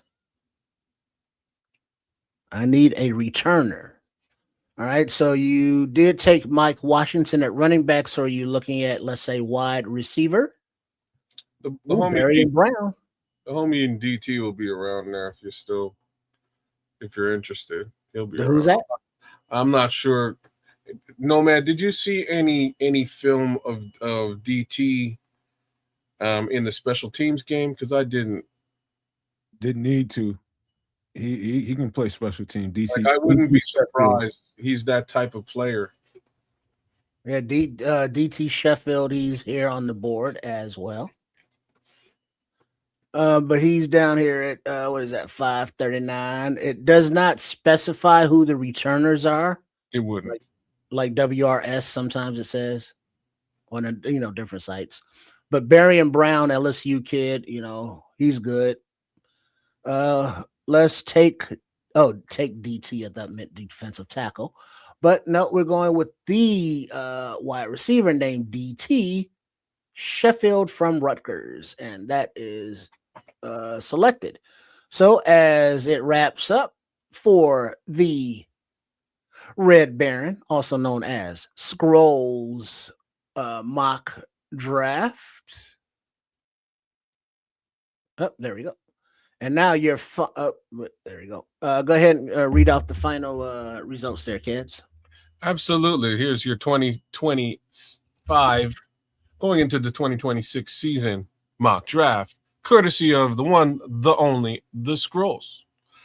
At pick number 25, he selected Kayden McDonald, defensive tackle, Ohio State. 57 selected Bud Clark, safety, TCU. At pick 60, the Scrolls selected Mike Washington Jr., running back, Arkansas. At 89, selected Davison, I'm not going to butcher your last name, at cornerback, Ohio State. David Igbenison. Say that 3 times fast. What he said. David Igbenison. Yeah. At 129, Caleb Elarms Orr, linebacker, TCU. So a little bit of TCU love here, a little bit of Ohio State love here. Next up at pick number 239, we have Josh Kreutz, son of the legend, Olin Kreutz, offensive center, Illinois. And for the final selection at 241, defensive tackle, defensive tackle. His name is DT, my bad. DT Sheffield, which I'm going to call him Don't Touch because it's hard to get your hands on. Wide receiver, Rutgers. Look, I think this is an awesome draft, except I need a fucking edge. That's me. That's just me. I need an edge. We've neglected the position too long. Now, here's what Scroll said about it in the chat. He says, no edges, if no Garrett. I'm going with Booker. So he's basically hedging his bets here and saying he's going with Austin Booker on the edge, and that's that. Build up the interior, and I get it. All right, so Myles Garrett or Austin Booker or bust. That's what he's saying. All right, cool. What do you think there, chat? What grade would you give this mock here? Yeah, chat. What would y'all give this mock from a grade perspective? A, B, C, D, pluses or minuses? What are your thoughts? I'm not going to give any grades because now as A plus the scroll. I should have known it was the scrolls. That's what they call the self-assessment. Yeah, that's okay. I'll grade my own test teacher. That just reminds me of work, man. I was going through my end of year review and I had to do my self-assessment, and my boss looked at me when we were covering it. Z minus Glockior. Damn, Glockior got no love. Man, is it Skeletor or Glockior? I'm not sure which one. Well, you got a B minus from M. Okay, M. That's a bit more real. Yeah, yeah. That's a bit more real. You know, all right. Who's up? Didn't Commish want to do it? Or was that something else he was talking about? No. Commish wanted to come on. Can I draft Glockior? Absolutely, you can, man. Oh, you want to Glock with our ghetto asses? That's what he wants to do. He says he wants to do it. All right, let's go here. And then let's save this for scrolls. Oh, yeah. Okay, maybe download that there. Okay, and then restart there. Then we go Bears there, 7th round there. And then enter. All right, now I'm just entering. I'm not hitting start. So I guess when you hit enter, it starts. Press pause if you want to pause. All right. Well, enter pause. Pause. There we go. There you go. All right. So now there we go. So if you want to make trades or whatever, the world is your oyster. Glockior. So before we start, Glockior, just to finish off on the scroll says you have your run stopper, your honey badger safety, your workhorse running back, your cornerback 2, another linebacker, and your future center. So that's what he's put together with his draft. Not too shabby, my friend. Not too shabby. All right, Glockior, let's see what you could do better, especially after giving it a Z minus. I guarantee you, because there's nothing lower than a Z minus, I don't know what the scrolls is going to rate your draft. So, you know what I mean? So let's go ahead and make this thing good. If you'd like to trade up now, let us know. All right. We've got the game on pause right now, so we can actually trade up if you so desire. So let us know, Glockior, if that's in the cards for you. If not, we'll click resume draft and we'll let it run right up to 25. D minus. Okay, that's a bit more fair. He's still out here giving grades. He reassessed it. You on clock. You on the clock. You're on the clock, Glockior. See, I don't think the Bears lost much given what they have acquired in free agency. Yes, it seems kind of a wash, but more of a scheme fit status quo wash kind of thing. See, I'd love to say that, but that for me is yet to be determined. Like, we're gonna have to see that on the field in a couple of months. So, all right, let's see. Folks are missing something about our supposed desperation to acquire an edge. Rams double teamed Booker in playoff game. Weapons get double teamed, not scrubs. Okay. well, that's fair. Hey, what happened to Glock Air? Yeah, Glockior, you ready to rock and roll or what? Or do we let M take over? Because M also wanted to do it. Just let us know. What do you want to do here, bro? You said get Akeem first pick, so let's press resume draft. Akeem Mesidor, okay.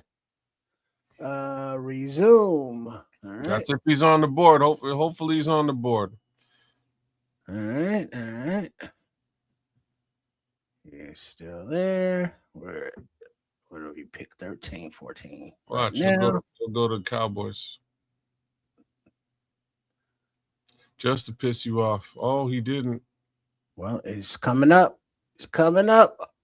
All right, now you no trades. I take it. Just take them right now because you do have trade offers there, Black Air. So no trades, or what are you doing?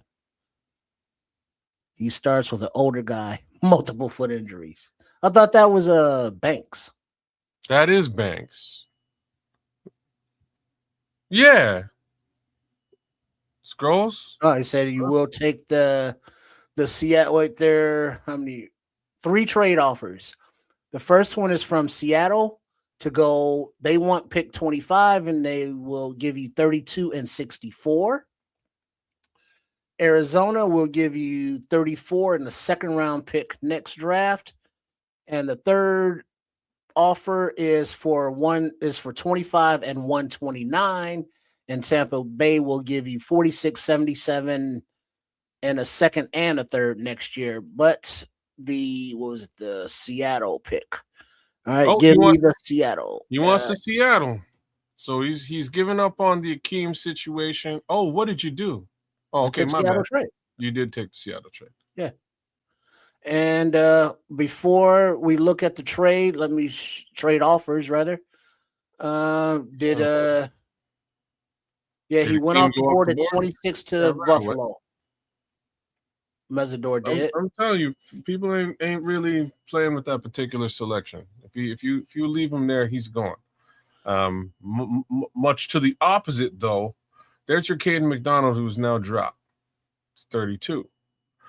All right, so the trade offer to go from 32 to 37, you pick up 145. To go from 32 to go 47, pick up a next year second and fourth. And to go from 32 to go to 34 and pick up a 217. Yeah, those don't look too sexy. He says, "Give him." Oh, sorry. Whoa. No, that's somebody else. No, that's Chris Foster. Let me get Dylan or safety Emmanuel. Let me look at safeties. The safety, you get Emmanuel McGowan on the board. And Dylan Thieneman just come off the board. He went at 15. Oh, wow. So I guess McWarren it is. From Toledo, boom. So your safety is taken care of, and your next pick is at 57. And go back to all.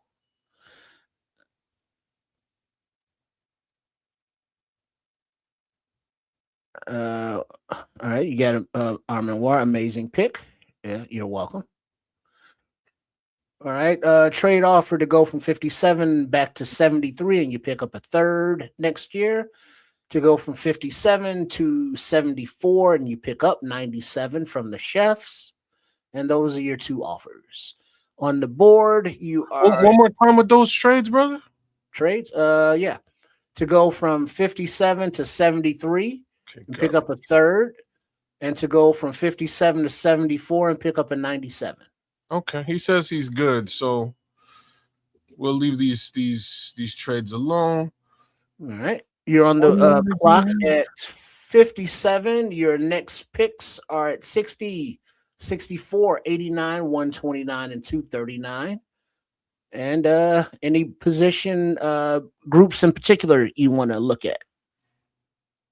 He's asking Zion Young still on the board. What is that? Defense? He's not. Go to edge. Edge. No, he gone. No. Yeah, he's gone.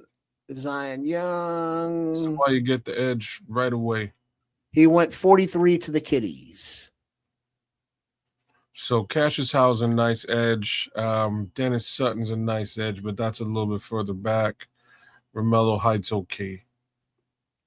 Keep it coming in the chat, y'all. I see y'all. I'm just letting this thing play out. Y'all talk. Cassius. Go back to all.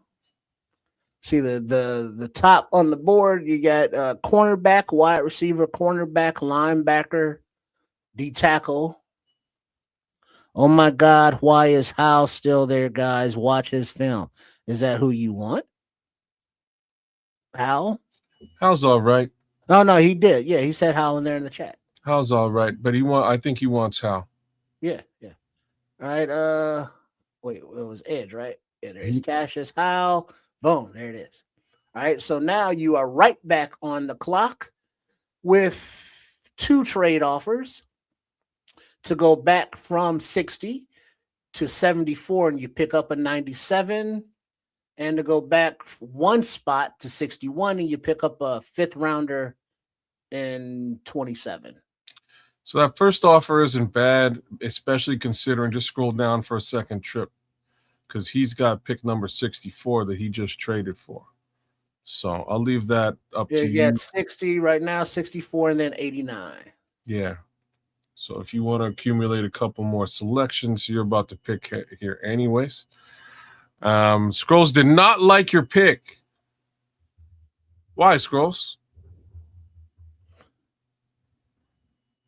Yeah, we took Howe. So far, the picks are safety Emmanuel McNeil-Warren and edge. No, Jacob Rodriguez is long gone, brother. Let's see, defense linebacker Noah Rodriguez. Rodriguez is long gone. Rodriguez rolling writers. He went at 49 to the Chefs. Yeah. So 11 picks ago. Give me him now. Him who? Oh, Anthony Hill. Boom. Anthony Hill, linebacker, is taken.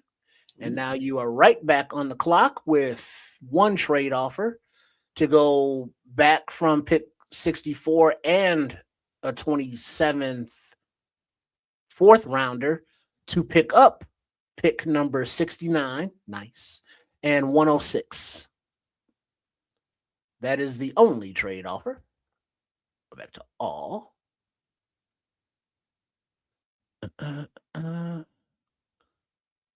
Let's see. Top on the board is what do you got there? Brazil, wide receiver, defensive tackle, cornerback. I'll take that. That trade with the Texans. Yeah, he's gonna go back five selections and take the extra pick. Okay. Accept. All right. So that will see, you got 69, 89, 106, 129, 239, and 241. And we're back at all. All right. So you are, on the clock. Any position grouping or players up top you see here? I see Mike Washington screaming right in front of your face. I also see oh, sorry. Yeah, that's what I would do here. Kamari Ramsey, but you already got yourself a. I think he's saying Mike, as in Washington. No, I think he's saying Mike. Yeah, he's saying give me Mike Wash. Like Mike. Wanna be like Mike. All right. So in the fold, you got a safety, an edge, a linebacker, and a running back. With 1, 2, 3, 5 more picks. Oh, okay. All right. Trade offer to give up 89 to go to 91 and a 6th rounder, or to go back from 89 to 127th and a 3rd rounder. Yeah, no. Well, I'll leave that up to you there, homeboy. But that looked like crap to me. All right. I'm good. Good on the trades. So Emmett Johnson, Connor Law, Bryce Lance, a nice wide receiver. Daryl Jackson Jr. Like you might want to be looking at the interior defensive line at this point. That's just my little 2 cents there. Dominique Orange is available as well. Double dip at edge and make Booker ride the pines. I wouldn't pick up a wide receiver, center. Decisions to make. Any positional groupings you need to see? Because it gets interesting when you're actually doing the thing. It takes some time. Let me get Zachariah Branch. Wide receiver, Zachariah Branch is boom. There it is. All right. So that I would assume that he can return as well. You got 2 votes for Connor Liu, who just went off the board. Now, 1 trade offer to go back from 106 and give up a 7th rounder next year to get pick 116 and 155. I'd actually do this trade, but that's just me. And then the tops on the board for all are right here. Sophisticated thoughts, giving a little lowdown on Zachariah Branch. Zachariah Branch is a very explosive wide receiver. He will actually give you DJ Moore vibes. That's a nice pick. All right, and he did accept that trade. He took the trade. And so that will give you picks. Wait, hold on before we look at that. 116, 129, 155, 239, 241. You are on the clock now with 1 trade offer to go from 116 and give up 241 to go back to 119 and pick up 200. So you go back 3 spots to pick up 40. Man. He says he's doing it. I'll do it. And it is done. All right, so now you're right back on the clock with no trade offers, and the all is selected. Players he lost on that trade: Keegan Trost and Dominique Orange. So you got to do the DT thing now, bruv, before it's too late. That's my 2 cents. All right, DT. I like this. Hit the subscribe button, people. Hit the subscribe button. Yeah, this little guy got some bend too, right there. Though. Landon Robinson. Daryl Jackson's okay. Dante Corleone is down there. Who else jumps out? That's about it at this point. Now we're getting into the weeds. Let me look back. This is DT. Daryl Jackson Jr., Landon Robinson, Zane Durant, Tim Keegan, Dante Corleone, Nick Barnett, Rayshawn Benny, bigger deal, Paul, is that do we expect Grady Jarrett to be on the team next year? I don't know. So you got to draft and develop at that position just in case Grady hurts himself or he proves not to be the Grady Jarrett of old, right? All right, it says nobody tickles his fancy there. Still thinks they can develop Dallas Shamar Turner, probably, yeah. All right, so we're back at all. Let's see. You already Go O-line. So check the O-line. Offensive line, tackle, guard, center. Yeah, what do you want to look at there?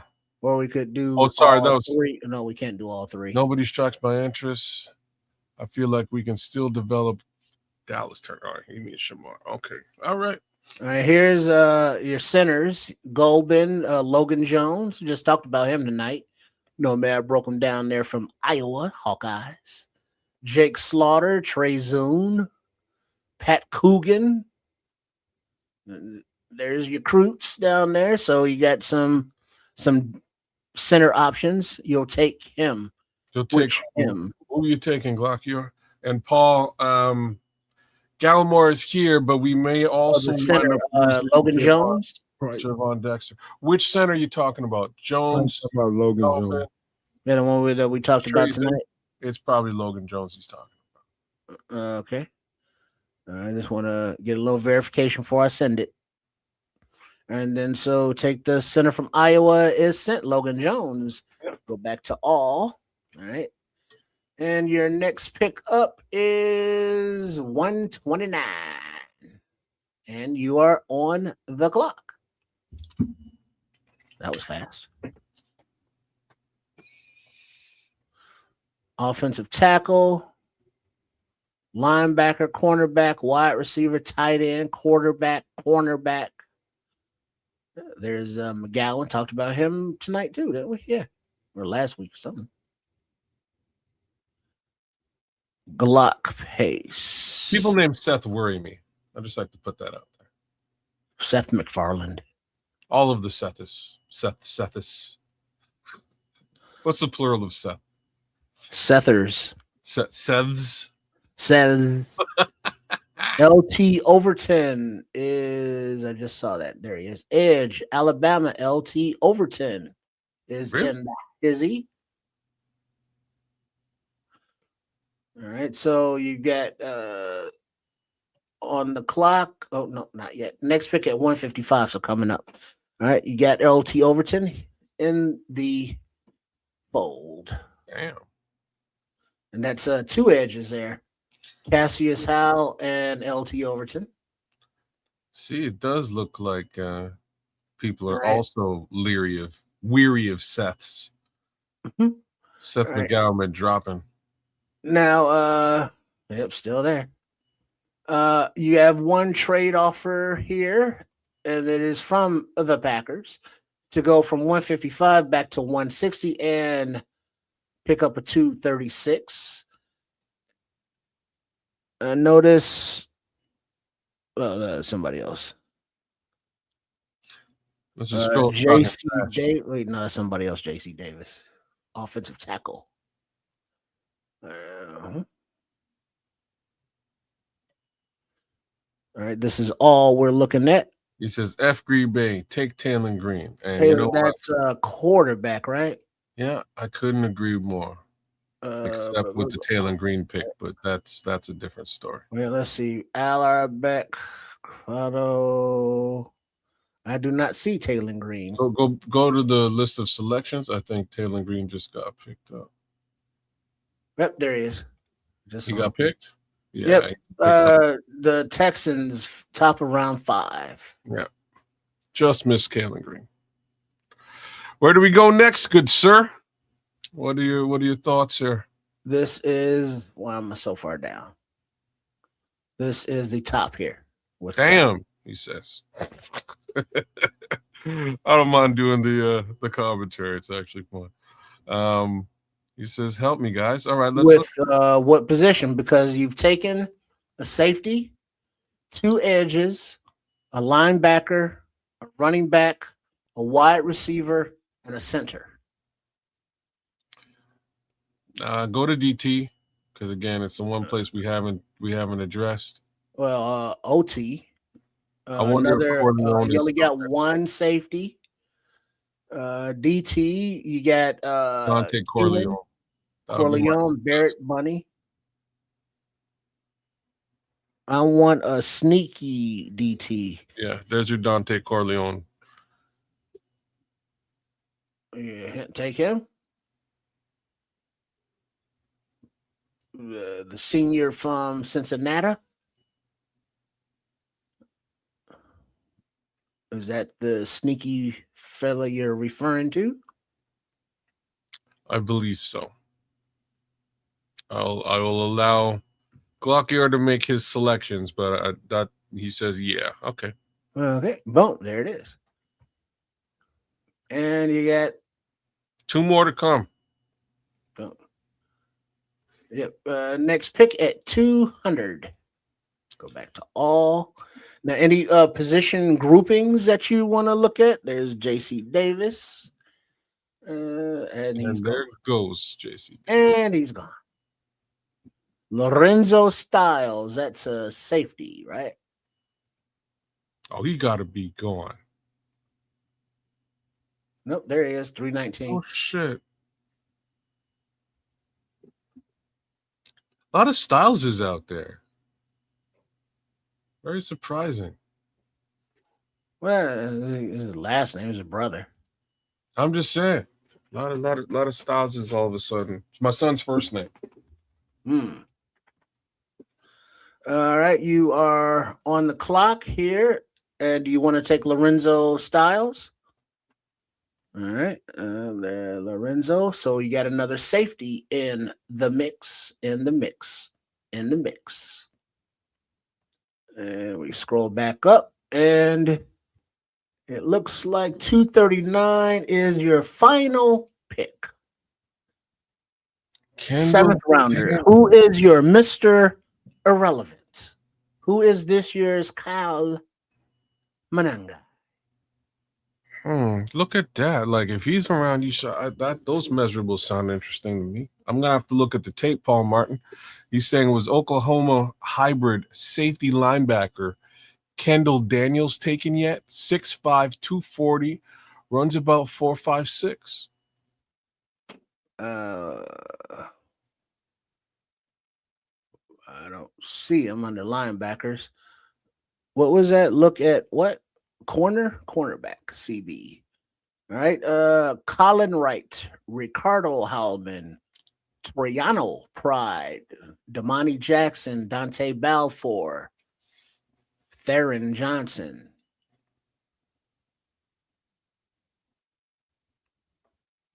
Are your cornerbacks. The wide receiver from Ole Miss is a good steal. The Bears have actually given him a top 30 visit. Now, speaking of wide receivers, while we wait for Glock's pick here, Go to all. Trip. The what? Go to all. The Romello is top tight end. There's your guy right there, Deshaun Stribling. But continue. Yeah, they showed the United Center here in Chicago, and they the local crowd gave a standing ovation to tight end Colston Loveland. But sitting next to Loveland in the stands was Darth Burton and JP White Chocolate Richardson. They're all taking in the game. Darth Burton. All taking in the game. Packers. So who's your final pick there, Glock? Yeah, Glockier. Who do you got at the end of all this? He says pick anyone. I'd say get Deshaun Stribling, man. All right, now you did take a wide receiver earlier with Zachariah Branch, so take Stribling too. Well, you almost can never have enough wide receiver talent. That's for sure. So anything else that jumps out? So what? Let's just So okay, let's just quickly go through. He got a running back, wide receiver, center, safety, edge, linebacker, another edge, a single DT, and another safety. Not bad. Like, what do you do with this selection? Maybe like Romello Brinson's a good wide receiver too. What about tight end? I mean, that was one position that hasn't been addressed. Did the Navy wide receiver? Go to wide receiver. Heinrich. Like I would get DeJean Stribling over Heinrich, but he's an awesome Swiss Army knife. Yeah, but he's also gone. Yeah, okay, he's gone. So let's check tight end like you're suggesting. He's Glockior's interested in tight ends. All right, Daquan, right? Will Kasmerick, DJ Rogers, Don Villari, Riley Nowakowski, Seydou Touré. All right. So which one you want? Daquan? Yeah, the tight end this deep, I have no knowledge on. I'll be straight up about this. 6'4", 246. Table stakes for a tight end.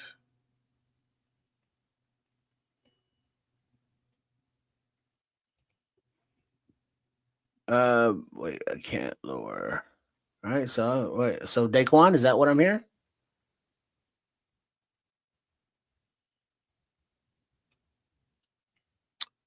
What do you want to do here, Glockior? You can go Daquan right here. Click on, scroll down for me, Trip, a little bit. Seydou Traoré. Click on him for me, please. 6'4", 223 from London, jolly old England. Two underside. He says Jeremiah Franklin. Jeremiah was a bullfrog. Is that he was a good tight end? Friend of mine. Scroll down, let's find out. I don't see him there. Man, wait, there, right here. From Boston College, Ryan Poles will love that. BC. All right, so Jeremiah was a Bear. Da-da-da. Was a good friend of mine. Da-da-da. Joy to the world. And boom, there we go. All right, there you go. You got some trade activity there too, cats. There you go. All right. So here's what that looked like. Let's recap indeed, Glockior. 1747. This is Glockior's version of the same 2025-26 NFL draft for the Chicago Bears. Here's how it turned out. At pick number 32, after trading out of the 25 position, he selected Emmanuel McNeil Warren, safety, Toledo. At 57, he selected Cassius Howell, edge rusher, Texas A&M. At selection number 60, he's picked Anthony Hill Jr., linebacker, Texas. And at 69, Mike Washington Jr., running back, Arkansas. At 89, Zachariah Branch, wide receiver, Georgia. At 119, Logan Jones, offensive center, Iowa. 129, L.T. Overton, edge rusher, Alabama. 155, Dante Corleone, defensive tackle, Cincinnati. Is that right? Mm-hmm. Is it? Yeah, okay, my bad. Yeah, Cincinnati. Cincinnati. At selection number 200 after a trade as well, he selects Lorenzo Styles Jr., safety, Ohio State. And final selection number 239, Glockior selects Jeremiah Franklin, tight end, Boston College. So there's a whole bunch of trades that's gone back and forth that we can keep track of. Well, Glock, you guaranteed that Scrolls would be shitting on your draft. There was no two ways about that after you gave him a Z- on his draft. So there's that. I do have to give the Scrolls. I called it, didn't I? You know what I mean? I have to give the Scrolls give the devil his due on this one. But I do have to say I don't mind this draft. It's all right. My beef here is I personally would prefer doubling down at the defensive tackle position after you get that edge rusher early, as opposed to doubling down at the edge rusher position, because I think we have the talent there. You know, much like Scrolls was commenting earlier on, I don't want to put I don't want to have a 3-man rotation here and sort of bury Austin Booker. I'm going to have a 2-man rotation on that side and a 2-man on the other side and one in the back in case somebody gets hurt. And that's Deo Dangle, because he's hurt now and he'll eventually show up. But I like your draft, man. I think it's actually pretty good. In the chat, y'all, give him a grade. I see M7922 gave you a C-. That's a little bit of a diss, M. Damn. Ouch. Shoot. That's a little bit of a diss. Let's see what the rest of the folks out there give you on this draft. I don't think it's terrible. I think you hit some interesting areas. You got us a really nice center prospect. I like Dante Corleone, even though it's very late in the for DT. I think he's a great prospect as well. Lorenzo Styles is a great late round prospect to select too, but you started the draft with a safety, so I can see how folks might be a little bit upset about it. Bear Truth 9's giving it fire emojis all over the place. Give him a grade, BT9. What do you think?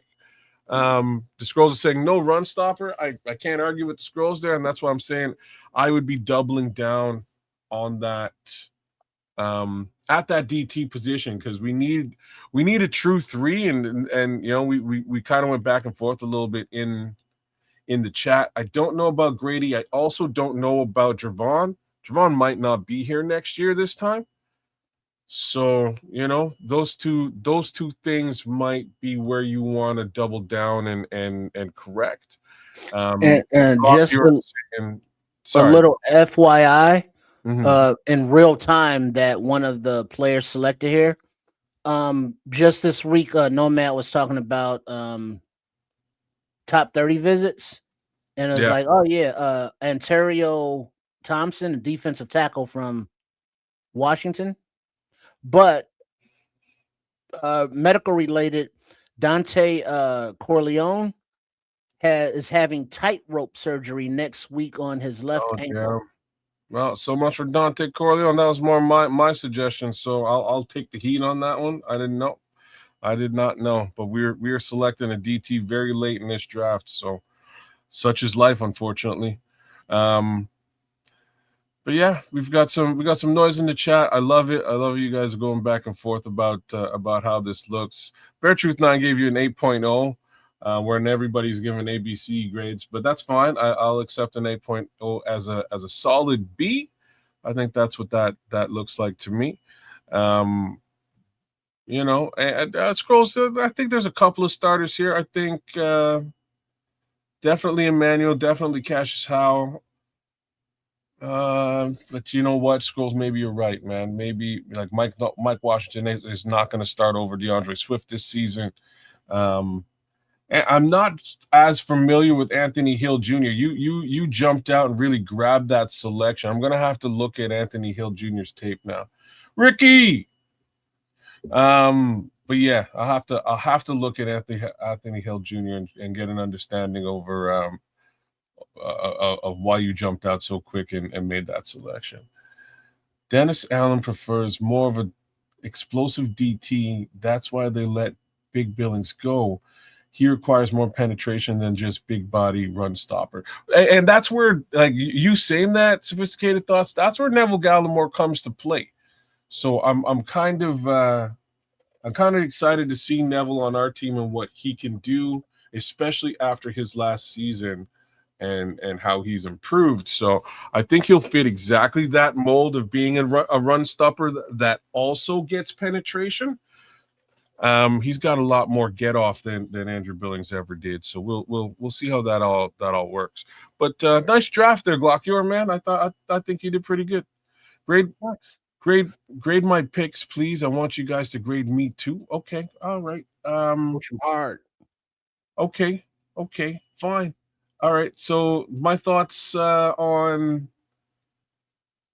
Okay, so right away you traded out of 25. That's fine. You selected. You made it a pretty solid trade. You got some good capital there, getting 64 out of the mix and moving back to 32. You made your first selection being Emmanuel McNeil-Warren. Not a bad selection. It is a position of need. I give that selection a. I'll give it an A caliber selection. At 57, you went straight for the edge rusher position and selected Cassius Howell. Cassius Howell is a great talent. I'm going to give that selection a B plus. Anthony Hill Jr. Again, I'm not familiar with this linebacker. I've looked at a bunch of linebackers here this season. He's not one of them. So I don't know what to give this selection. So I'm going to at number 60, especially, I'm going to give this selection a B minus. Mike Washington Jr. I would love to see this player on the Chicago Bears. I think a lot of us feel the same. I'm going to give this one a B plus. 89. Zachariah Branch, not familiar with this wide receiver either, but from what you gave me in the chat, you're saying that this guy has some experience with Caleb Williams. That goes a long way, because again, we've gone through a couple of years where, you know, the connection with DJ Moore was a little bit shaky. If these guys already have a bit of a rapport, and you're saying part of what you were also saying is that he kind of does remind you of DJ Moore a little bit. I appreciate this selection at the time, so we're going to give this selection as well a B plus. Logan Jones, I give this selection a B. Just for where it is. I think Logan Jones, you probably could have got him a pick or two later, but I like the player, so you know I'll give it what I did. At 129, you selected Overton, LT Overton. I give this selection a C minus. Overton's a really solid edge. Don't get me wrong. It's got nothing to do with the player or his capabilities. It's got everything to do with necessity at that point. I think we're really well stocked with Cassius Howell as an addition. Overton is a little bit of overkill when we do have other positions to attack, being again 1 tech, 3 tech. That's my thoughts there. After that, at 155, we've got Dante Corleone. I will take some heat on this one, especially because he's hurt, and I'll give that a solid C. Lorenzo Styles Jr. at 200. Because we need safeties though. Like, it's not a bad selection. I'm going to give this one a B minus. He's a good safety talent, and again, we kind of emptied the Koifer at the safety position this time around. So, you know, rounding things out, we've got Jeremiah Franklin, tight end, at 239. I will give this selection a C. I don't know anything about Jeremiah Franklin, but more position of need case scenario. I can see him being a solid contributor at the tight end position. We've lost a couple of tight ends, so I'm not mad at that one either. So I think we're probably in and around a solid, I don't know, B minus, C plus. Yeah. Without breaking down each player, C plus. C plus. Because there is some questionable scheme fits kind of thing. That's another thing too that I didn't really want to get into. You're right. Yeah. Yeah, but also breaking news.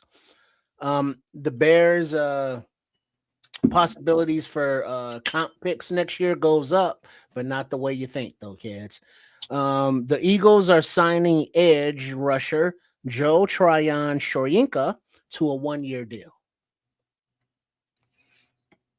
So another Bears free agent being signed and paid on the open market. So what did you say about the comp picks though? Well, the you remember the if more money goes out in free agent contracts than you sign free agent contract wise, there's a comp pick difference awarded to the team that came up short.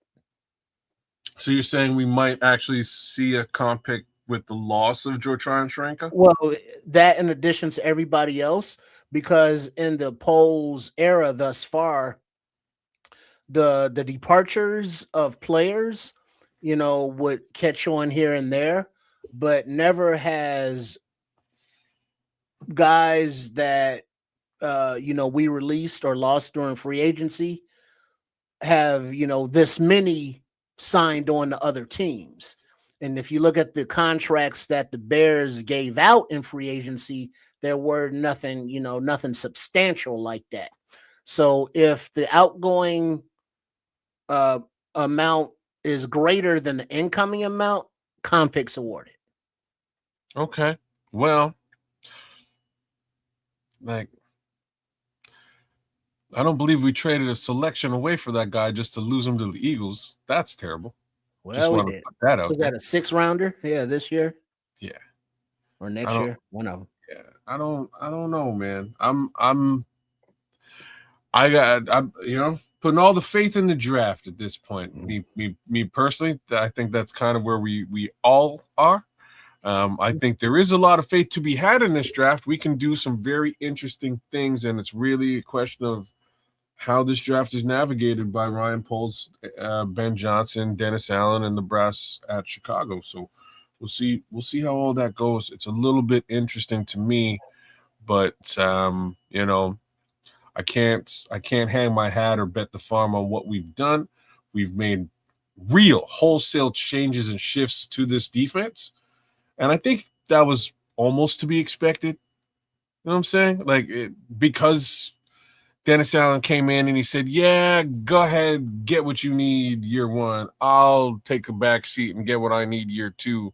And our defense didn't really play very well. Our defense was, they call it, you hear the term bend not break a lot. Yeah, bend don't break. Yeah. Bend don't break. It wasn't just bend don't break. It was bend don't break, and please God intercept the football. You know what I mean? And please get the takeaway. And somehow, I don't know how, takeaways just came out of the woodwork, and that kind of happened. You drafted the Godfather in your mock. Him going to Chicago is so story headlines. Can see it now. Yes. Who's the Godfather? Grandizer?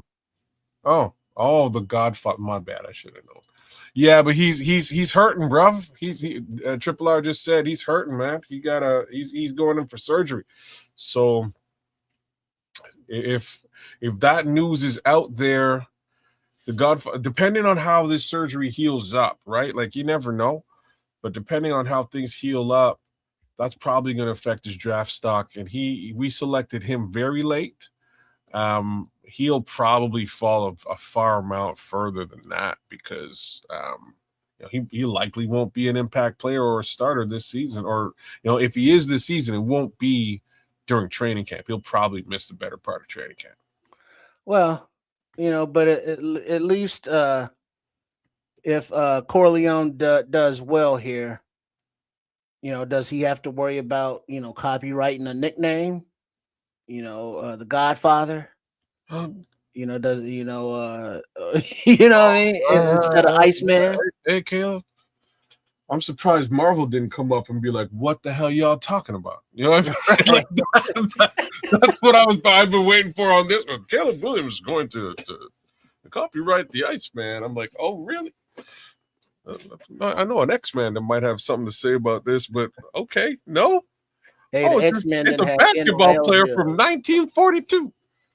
Yeah, 1942 didn't have NIL deals. No, they did not, man. But And ain't he had nobody 30 years to calling. copyright that shit. The funniest part is like Skip Bayless has to be a douchebag. Like he has somehow Skip Bayless has like he has like he has like license on douchebaggery.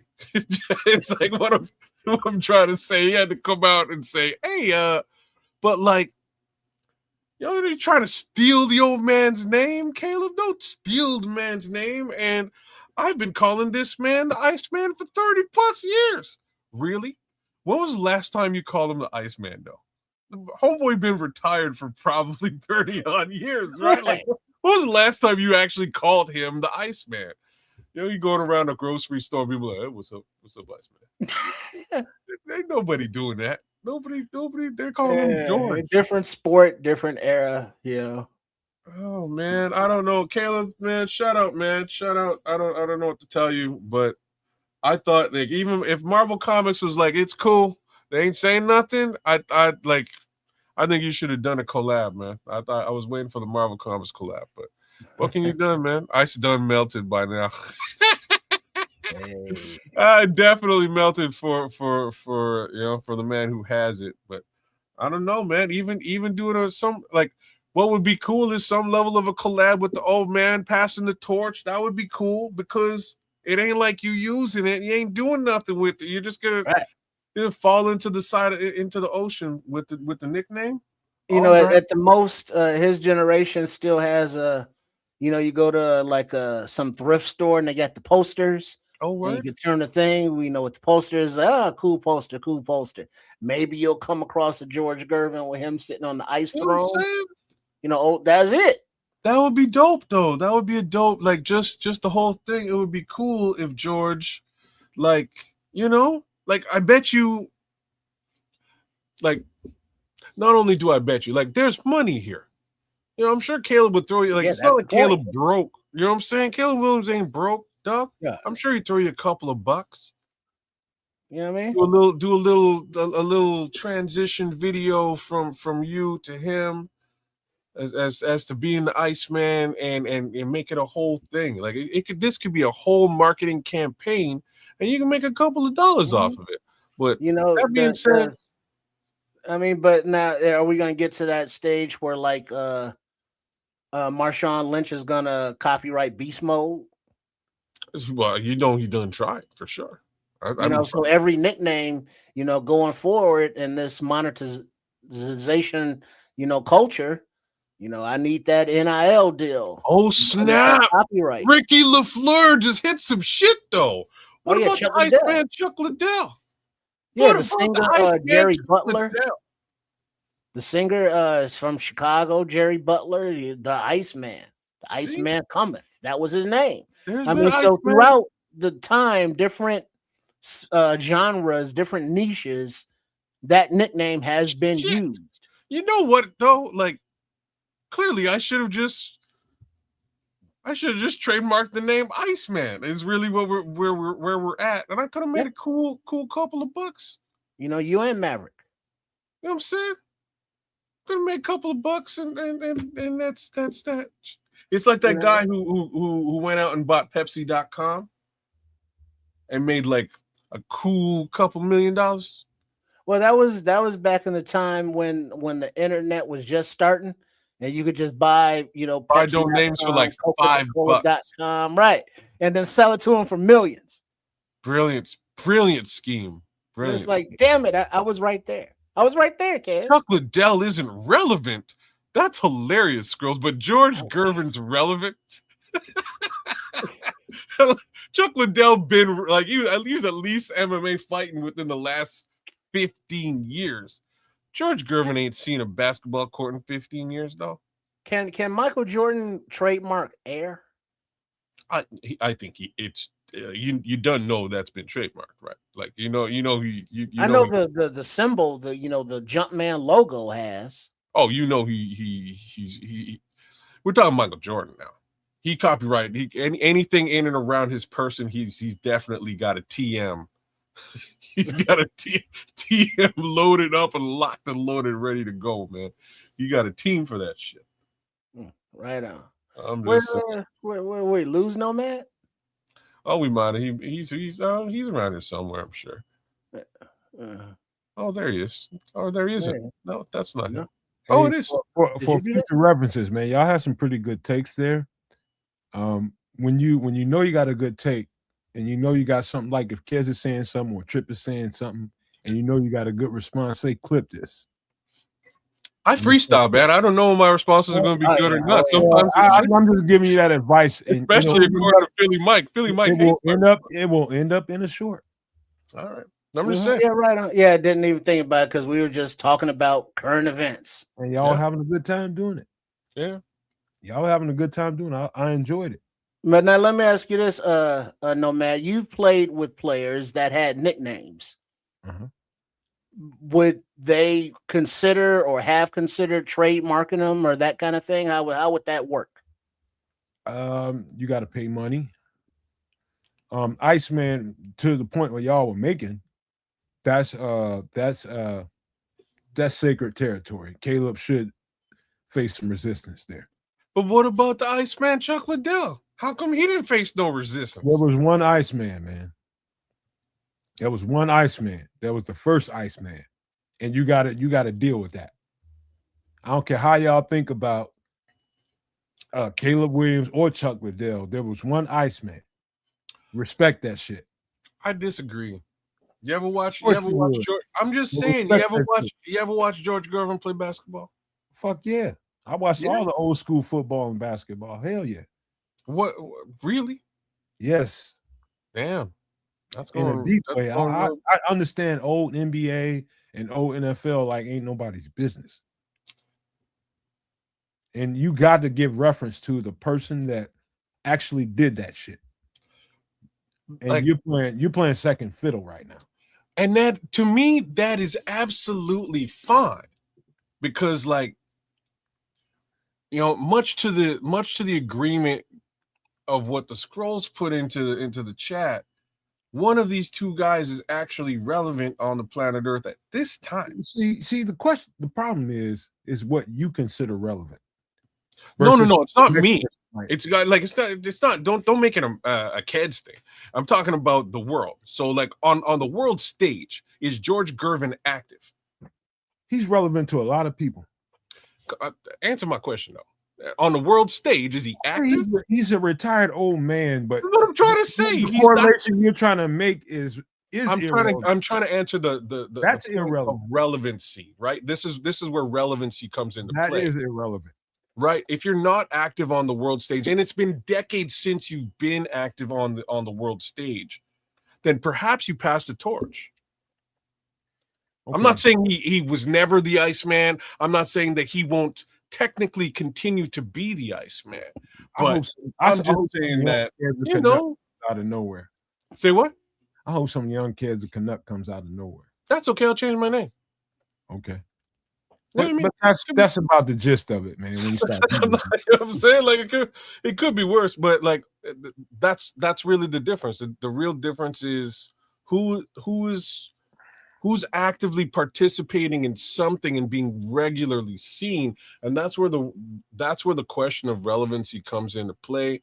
You know, he's like I'm saying, he's the Iceman at the grocery store in today's world, and that's cool, but Caleb Williams is the Iceman in professional sports. My uncle had this picture of the Iceman, the original Iceman, where George Gervin was sitting on a block of ice carved out in a chair, with two basketballs that look like ice balls, and he's in a jogging suit, and that shit was dope.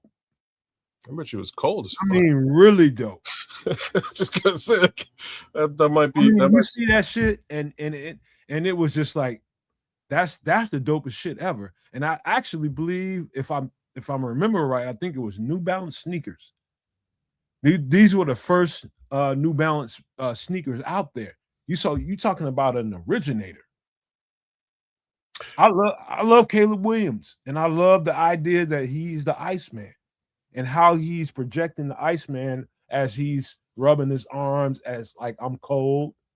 But there it is, blow that up, trip on the right. Yeah, let me see if I can in there. Wait. That's so original. That is so original. Well, I can't take anything away from that. All I'm saying is I think it would be on his wall. I think it would be super cool if they and Marvel. I think the three things you can't because I'm a comic book guy. Iceman's one of my favorite comic book characters of all time because of Spider-Man and his amazing friends. But anyways, I think you do a 3-way collab with George Gervin, passing the torch from this exact position, right? I would recreate this throne and make it even more dope, like Game of Thrones style. You know what I mean? I'd make it. I get somebody really, really sculpt out a crazy ice throne for this guy, and have him pass the throne over. Pass the torch over. Tell me that. No, that's awesome. This is pretty cool. About how long ago that was. But this is my point. Let's pass that torch. Let's move into the year 2026. No, hell no. Gervin, make him struggle for that. I hope Caleb gets it, but make his ass struggle for it. Well, why struggle? Make him pay for it. I'm sure he's Caleb just say, hey, George, here's a check with 6 zeros on it. Pay for it. You know what I mean? Just like you pay for like if you got my jersey, you got my jersey number. I'm coming over your team. That should be 7 to 8 zeros on that. That's fine. Give him $1 million. Who gives it? Like this is what I'm trying to say. If we're talking about a gentleman who has not been active in the NBA for quite some time, is not performing in professional sports in any capacity, the reality is money talks, bullshit walks. Throw the man a couple of bucks, build a marketing campaign out of the whole deal. Like a passing of the torch. Yeah, man, you make it a thing. I mean, like an ice torch, and George can be like, "Here you go, Caleb," kind of thing. Dope trip. Okay, that is dope. All right, how about this? How about it in this perspective? Caleb Williams, hire me for this. Me and Trip will collab. We'll do this thing for you. We'll put it down. How about it in this perspective? That's what George Gervin. People don't know him as George Gervin. They know him as the Iceman. And they've known him as the Iceman for decades. And all of a sudden, somebody co-opts the name Iceman. Think about it in that perspective. And he's an old man that has less time on earth than Caleb, a lot less time. And look at it from that perspective. This is my legacy. And I know this young man is trying to build his legacy. I've seen his response to Caleb for doing it. He respects Caleb and wants him to keep doing his stuff, but he's trying to say to Caleb, hey man, dog, I'm the Iceman. I'm the Iceman. I'm gonna tell you what he's saying to him. No, he's saying, y'all, you need to give me some money because it wasn't even Chuck Liddell been running around as the Iceman Chuck Liddell for the past 15, 20 years. He didn't say shit. He didn't say nothing. You talking about relevant, and you talking about relevant. He must have been irrelevant. Or Chuck was also not trying to copyright it though either. Fair. Maybe that's you can sort of say that, but like let's not put the cart before the horse there. You know what I mean? If George Gervin just went and got it trademarked. Well, but he didn't. Did he have a trademark? It wasn't a thing until, because remember, Caleb didn't name himself that. People started calling him that, and he just embraced it, much like the whole, embracing of the ice thing. And so it's like, well, his camp is like, well, shit, we're marketers, NIL, we, cut their teeth on that stuff. So they're like, well, we going to move some merch, that says Iceman. And we want to, make sure we get that market. So we got to get that trademark. You know what I mean? And then it became an issue to where it's like George Gervin was like, oh, pump your brakes, young fella. And now that's where we're at. But if they do it to where it's like, hey, young recognize and give respect to the previous or older generations. The older generation embraces the younger one and says, hey, run with it, break my records, make my name great, make our name great. And then, and go on from there. I mean, it's a whole thing that could, make George Gervin, more relevant to the younger generation that have no idea who he is. I mean, so there's ways to make a positive out of this that everybody wins. I agree with that. I definitely agree with that. I can see some promos, some commercials, some That's what I would do. I'd make shorts passing. I could see some get George Gervin integration. some I good can see money. some integration creatively. And I hope they call me for the goddamn music because I got something for that. Okay. And Just the Nomad Network, Cares of Canuck, Sports Chicago style. We got you, Caleb. We got you, George. We got you, Iceman. email me because I got the music to integrate that. And yeah, man, I can see the proper exchange, but right now I can see Caleb's point of view, of course, but I can definitely see the actual Iceman's point of view. Like, hey, man, dog, this is my legacy. This is when I'm gone. When I'm gone, people go search the Iceman. I want them to see me. So there is very much sentiment for either way you look at it. There's no way to get around that. So whatever that is, it's gonna be. You fellas, y'all wanna close this thing or y'all wanna keep going? No, we can close it out. Yeah, we can shut things Is down. Chuck Liddell still alive? Come on now, man. Chuck Liddell, like cauliflower ass year. Barely 50. Well, I mean, he in that profession, that don't mean shit. Oh, I'm not saying he's a genius. You know what I mean? But the British Bulldogs, they were like what, 30?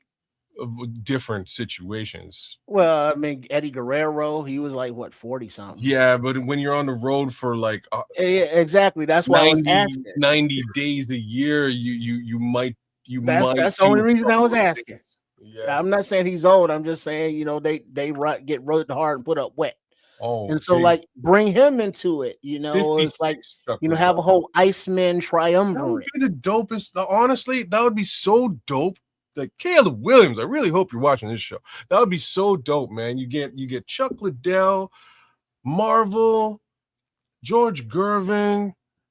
I don't know anybody else named Iceman, but if there is, Jerry maybe even you Jerry just throw Butler, the mob Krasinski. Okay. Yeah, man. You just take images of all of those things and you roll it in. Well, don't invite him now. No? Well, he was a mob enforcer. So that's okay.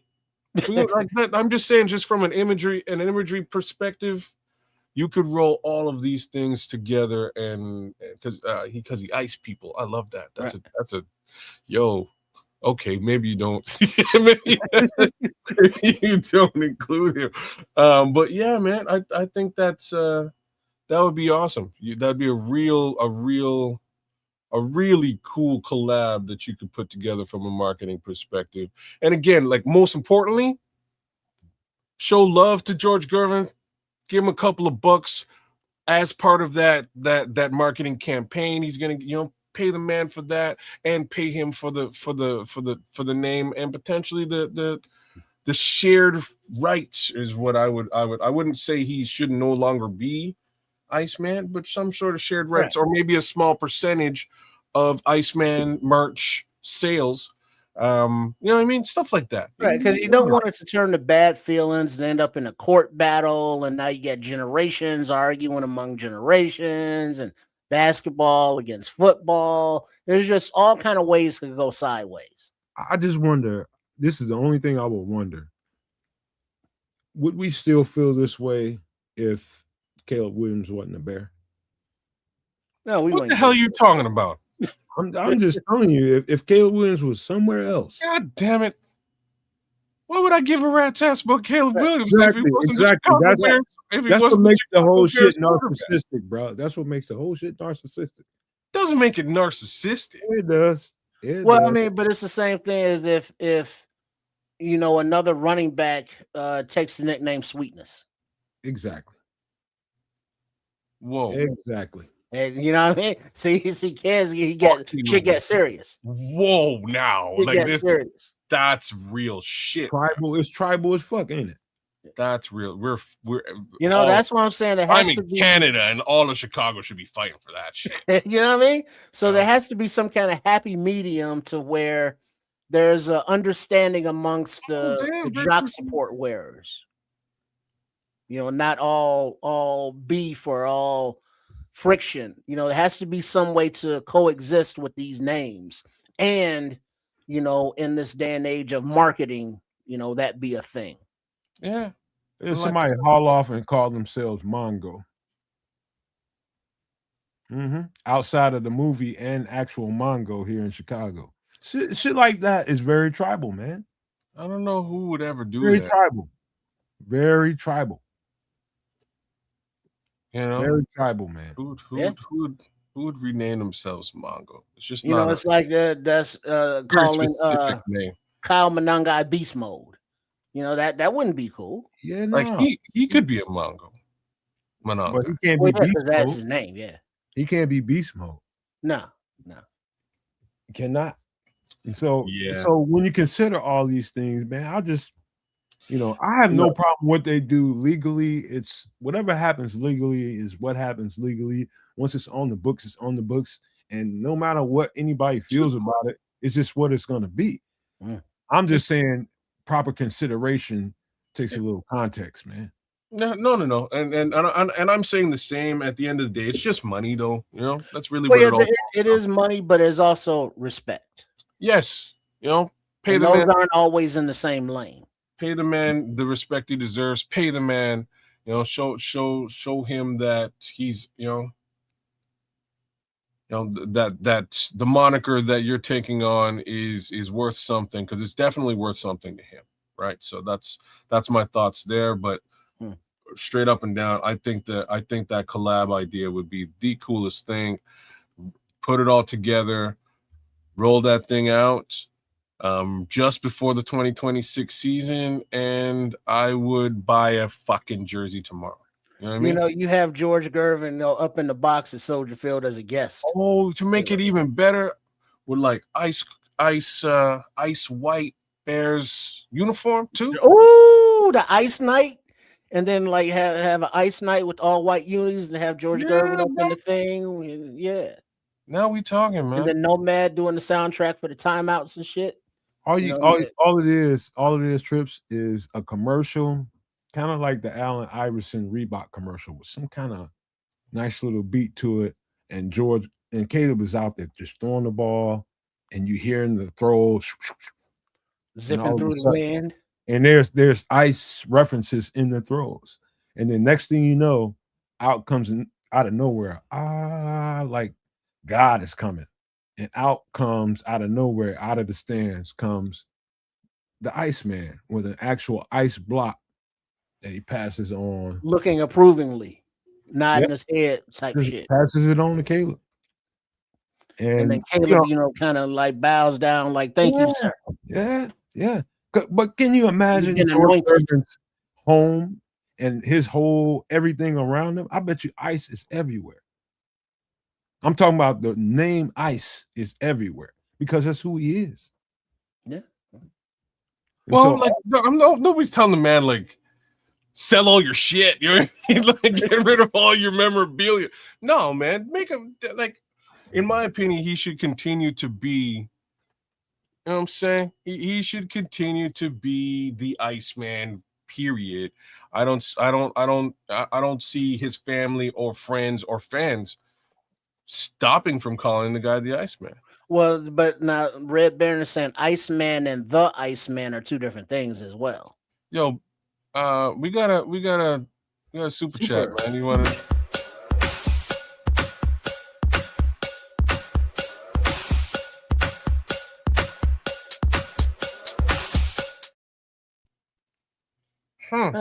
Random ass question. This is super random.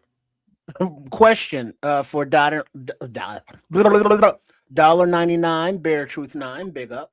Question: better to shower at night or in the morning? I'll go first. I would think at night to wash all the dirt and germs of the day off you and not put into your bed where you lay your head at night. And then in the morning, actually a washcloth on your face with water to wake you up. I would say the opposite, but I like your description, Trip. I would say the opposite. I would say shower in the morning, just because if you take a cold shower, you'll be awake and vibrant for the day, and that's my thoughts on that. Hot shower probably preferable at night, but I like Trip's explanation, because he's saying this will keep your bed and your pillows, Cleaner. cool. I would say depending on your lifestyle and however your life is set up, either one, and both answers are good. I'd say in the morning, because transformation happens at night. I'm sorry. What? The scroll's comment just got me, man. Don't worry about it. Just say it. You're gonna keep that nice. Who needs shower advice as an adult? And It is a good question, but it was a question, not advice. Well, your cycle, everything cycles in 24 hours. And so at night is that's when everything is happening. And by the time the morning comes, you've already cycled through everything. So the morning, to me, is definitely the most important time to shower. Your body is cycled out. Everything is cycled out. Some would say both. Okay. I'm good with that. Thank you for the comment, man. It's a good question. It's an interesting question.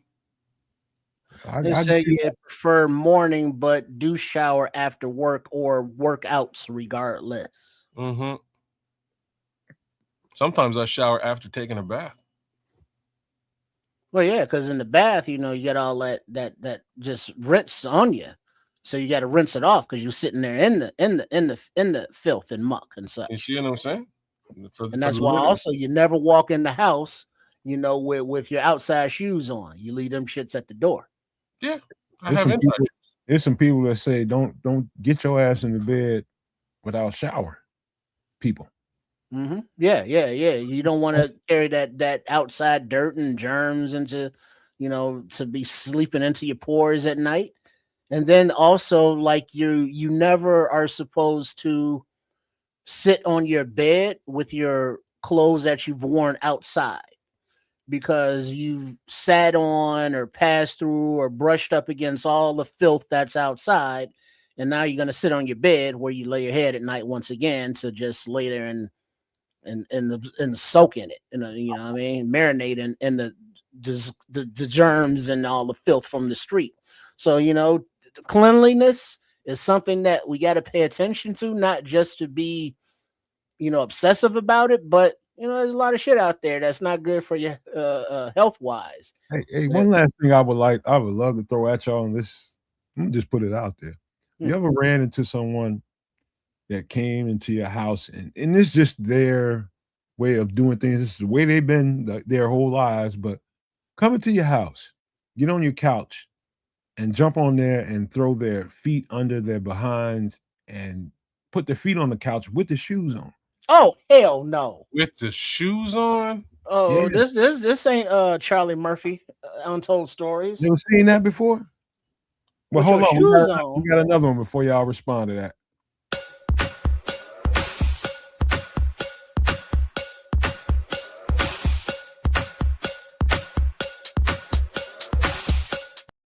Bear Truth 9 is up the ante. $4.99 super chat. So how many showers a day on a consistent basis? Depends on the time of year. I'd say twice in the summer. Yeah, sometimes twice. Sometimes, well, put it like this. If you're a morning shower person, you want to get up and, start the day. It's like, all right, you take a shower. And then in the middle of the day, you come home after work or working out and you're dirty, you're grimy. It's like, yeah, I got to get clean. So you take a shower. And then at night before you go to bed, it's like your routine. You drink your little tea. then you take a shower. So some people take 3 a day, some take 2 a day or 1 a day, or some of us sometimes it's like, yeah, I'm good till Wednesday. Shit. You know what I mean? So it just depends. So you said, so how, in other words, how many times, in other words, I ever put someone out my house? You talking about putting their feet on the couch? Oh, hell yeah. Oh yeah. I tell people right up front, man, hey, You dog, shouldn't have. I don't know what you got going on, but get your motherfucking feet off my couch. What the hell? Right. It's like, first of all, what? That's what? Obviously the ladies, like to kick off their shoes and just sit, crisscross applesauce or Indian style or whatever the hell. But and it's like, yeah, you want the ladies' shoes off, huh? Oh boy, oh but dudes, just like, first of all, ain't no shoes allowed in the house. And second of all, shoes in the house on the furniture. I'm talking about girls. Beat you like a I'm talking about girls, man. I don't know no dudes that did that.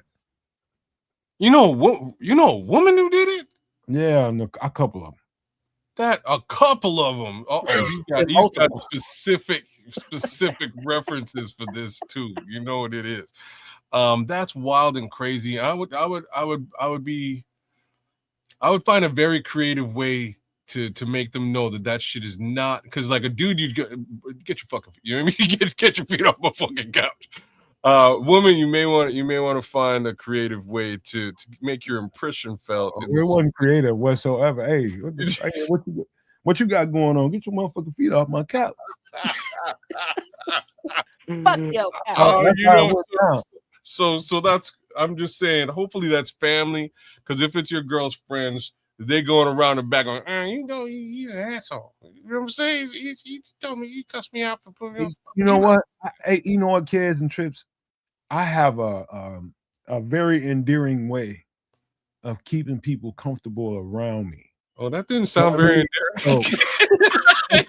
So that invites that kind of thing. You know what I mean? So when people come and they're comfortable around you, they feel safe, they feel comfortable. People will do things and show you that they're comfortable. And people that don't adhere to that culture, that you don't put your fucking feet on nobody's couch, no shoes. They don't know that until you tell them that. So look, you gotta be fucking blunt. I don't like you. Feel free to put your feet on my couch. That's fine. But like, take your shoes don't off. be bringing. You know what I'm saying? Don't be bringing the outside world onto my shit. That is super disrespectful. That's where it's like, I'm not antisocial, but I just don't like a lot of people, and I don't want nobody who's not me or some lady with her yummies all on the couch or something. Where if I'm gonna be on my couch and I'm gonna lay down or something, and it's like, damn, this dude had his feet on the couch and that wasn't mine, or it wasn't a female. Every time, Trish, no, in here, because you lay on that couch. And it's like, yeah, that's that's just my homie's athlete's foot. You gotta take the onus on this one. Yeah, hey? This one's your fault, man. Just I gotta stay on the floor. I gotta point that one out. But you know what I mean? Like, oh, okay. If you do the plastic thing, man, I can't do that because that just reminds me of my auntie. My auntie was so like, man. Auntie was the worst, bro. She had a whole room, like it was a whole room plasticed out. You couldn't even go in the room. If you went in the room, you would get cussed and ran out, and you might get something thrown at you and or hit with something. Very possible. But like it was funny because like Auntie was cool before this. Auntie was great, but once she got that setup in that room, she's like, this setup gonna last forever. The front I don't want to see any of y'all kids in there. And like I say kids at this point, I'm a teenager. So I go in the room, I sit down on the couch, get off my couch. That's my couch. I was like, oh, the whole thing? Bruh. Okay. I thought it was just like a Southern black thing, families. Because there's a whole room that does not get used. Unless it's like the church group comes over, or the bridge club. That's what you wanted it for too. Like, I think you're nailing the purpose. Fair. I remember one time, one of the cats that I used to be hooping with in a gym, local gym. A lot of people I work with hoop there, And once we get out of the gym, everybody kind of go their separate ways. And next thing you know, I get to the house, I jump in the shower. It might have been somebody that stayed there a little longer than I did. Quaid, how's Came home, got out the shower, boom, boom, boom on the door. Who is it? Somebody I know. I come in, he still got the same gym shit on. Now I got a couch with upholstery, not leather at this time. And so it's fabric. Motherfucker just popped down on my couch, sweaty. Absorbing all that sweat. Man, he got mad at me because I confronted him about the shit. Man, get your nasty ass up, whoop your ass up. What you doing? What the fuck is you doing? Dog, get the fuck up. And then when you get up, get that soul glow body print of the sweat. I was like, dog, you see that fucking folding chair in the kitchen? Grab that motherfucker, man. You see that tile on the floor in the kitchen? You gonna treat me like that? And he's like, you gonna treat me like that? Hell yeah. Get your ass up. Shit. Yeah, it's like that kind of you gotta have decorum around you, bro. Mm-hmm. Just home training. Now, granted, ain't no everybody got home training or the same home training, but no. And it's like, no, Hauser, I don't make them take off the shoes. It's just house rules. I ain't even gonna read that. Yeah, I ain't gonna tell you how I shampooed that goddamn couch now. That's a whole. You shampooed it by putting it in the dumpster. No, I shampooed the dog shit out there, man. He was only on there for like 5-10 seconds, and I had it. That's all it takes. Man, what the fuck? You don't come to nobody's house with no sweaty ass. I don't know where you live at. We don't play that shit. I mean, especially when you know that you're sweaty and the properties of transference, you gonna sit down on something that's gonna absorb moisture. Man, you better respect the house. Man, respect the house. Decorum, you got to have it. That's all I'm saying. You got to have it. I got people in my family that, hey, you better take your shoes off when you go in there. House you better wipe your feet on the rug at the very least when you walk in there. If you don't, you finna catch hell as soon as you walk through there. Man, see, here's the setup. I got like the outside the door, you got like the doormat, and I got a piece of carpet on top of that. Then inside the door, I got a piece of like carpet, but separate remnant, and I step on that, and then take my shoes off, and so I don't go on none of the carpet in the apartment with shoes on. And it's like, it just became a thing, and it's when you see the germs and all the stuff that you stepping in on the street. It's like, oh yeah, somebody spit there a couple days ago, but it's dry now, no big deal. Or I almost missed that dog poopy, almost. And it's like, whatever the hell it is, and it's like you don't want that in your house. Rat piss and shit. Oh Lord. No. And then you got to walk around barefooted, basically walking barefooted in the sewer, but you in your house. Man, dog, you want to torture somebody? Make them lick the bottom of a shoe that somebody lives in the city. What? Yeah, that's torture. Because it's like, man, you know what you walking through. Mind would think of this. I'm just saying. Listening to the first Wu-Tang Clan. The bottom of somebody's shoe that lives in the city. You know what's going on that pavement. There's all kinds of puke, shit, piss, and everything. I mean, just think 2 days ago, some dude took a leak on the side of a building and it ran down the river wise into the sidewalk. You walked through that puddle unknowingly. Did you think you washed the bottom of those soles of those feet, or is that urine still up in there in the crevices of your shoes?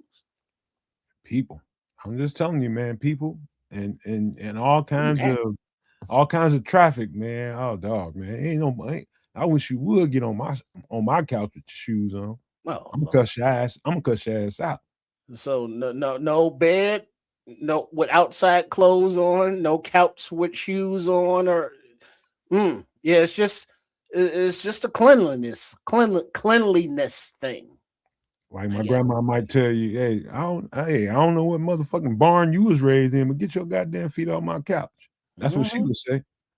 See, that's part of the reason I got hardwood floors, man. Because like You know what I mean? Yes, less sweeping and stuff, but yeah, A lot less sweeping. No, ain't gonna absorb your stuff. You know what I mean? Like so. But I'm similar to you, Trip. The whole front.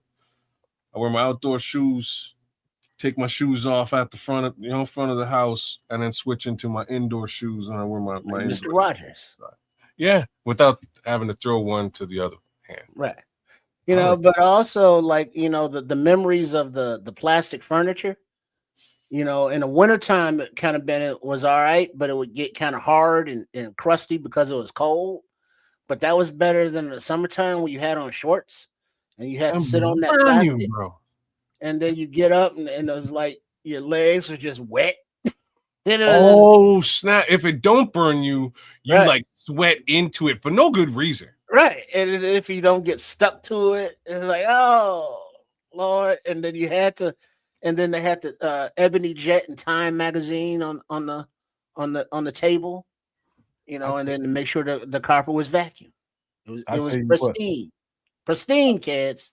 The French one. I tell you what, we're gonna have a hell of a conversation similar to this one on some extra sauce. We can give all these kind of takes and wax it on and wax it off poetically, because we get to talk about any and everything there. But this was a hell of a Bears conversation, guys. Wouldn't you say so?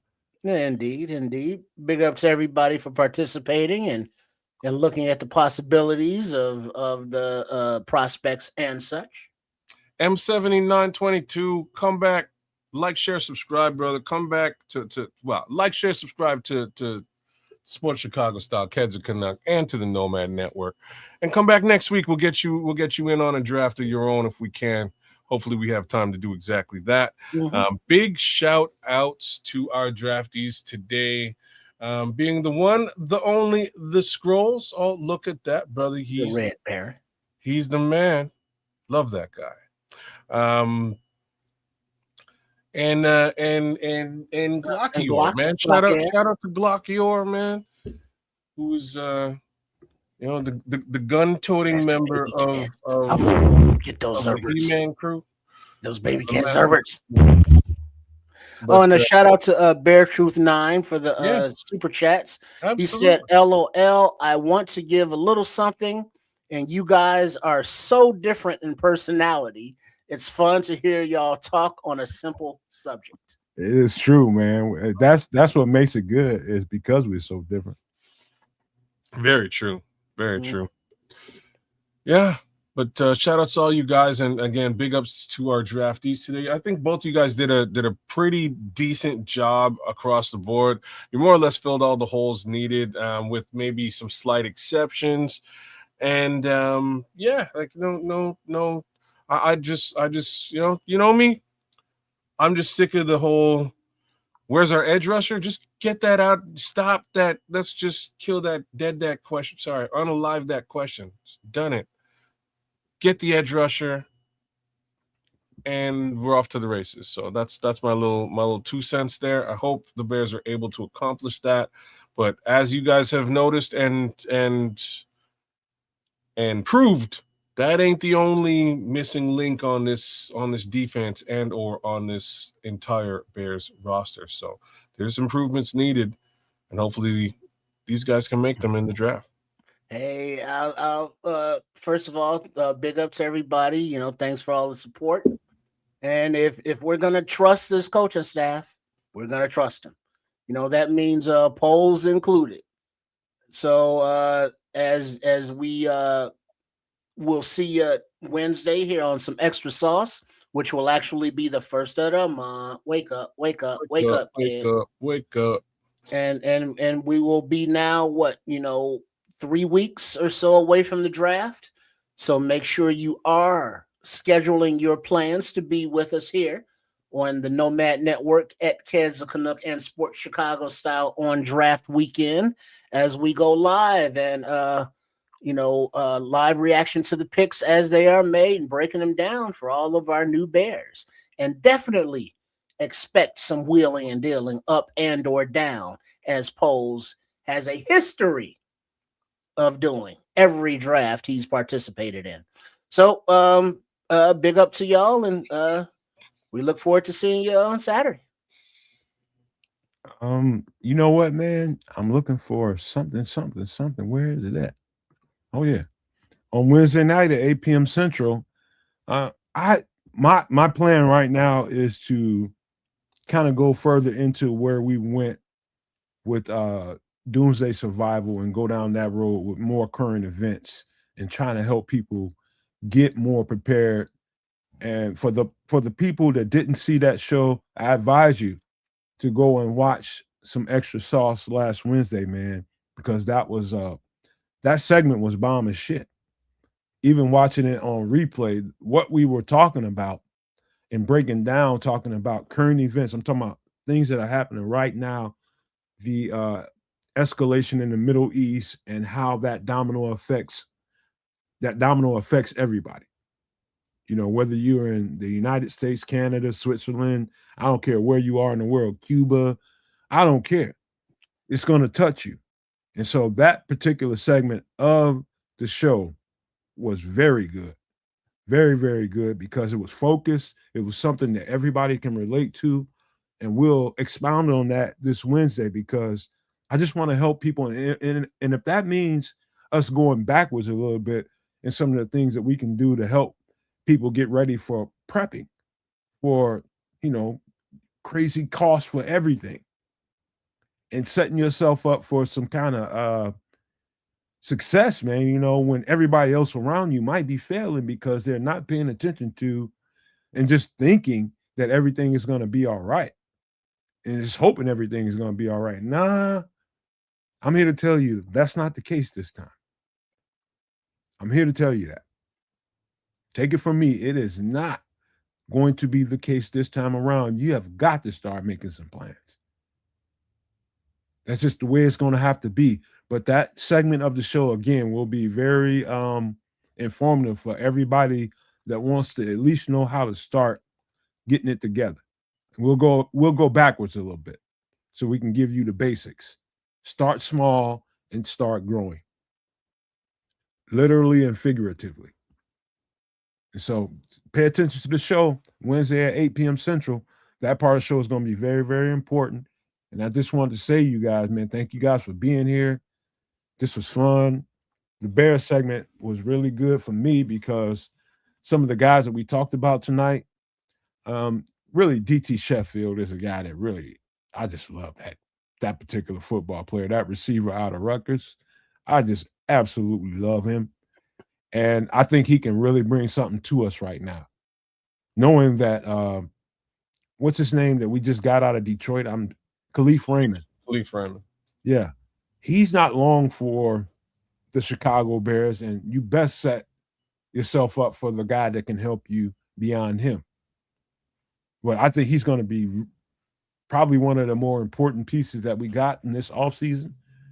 But setting the next thing up is something ideal when you're trying to build for the future and you build young. And I think that's what we're in the midst of doing. We didn't see any crazy transactions that happened this offseason with some of the guys that were out there. And I think that's sitting a certain kind of way with a lot of people out here in the Bears community. I think they feel a certain way about that. I really do. But, you know, it's what it is. I'm done. When I first became a podcaster, I chased it all. I was assuming a lot. But now I don't have to because I just pick up the pieces that they lay down. Those are clues. And I start putting the picture together. And so instead of chasing and going crazy and, okay, we might have this guy, we might want that guy. No, they're telling us what they want. Whether or not we accept it, that's a whole other thing, man. But as a podcaster and what we do over here at the channel, all of us pick up the pieces that they're laying down. And we'll put the picture together. We're slowly doing that over here on the channel. Got a couple more weeks before the picture really comes into focus. But this is what's going on. So don't break your neck and fall in love with guys that don't fit. You got to pay attention to guys that fit what we do here. You got to be realistic about it. You got to. And so that's what we try to do over here on the channel. I want to thank you guys again for being here. This is fun. We'll have another fun show on Wednesday, man. We'll talk about a little bit of everything. But I want to leave you guys with these famous words. Love, peace, and hair grease, y'all.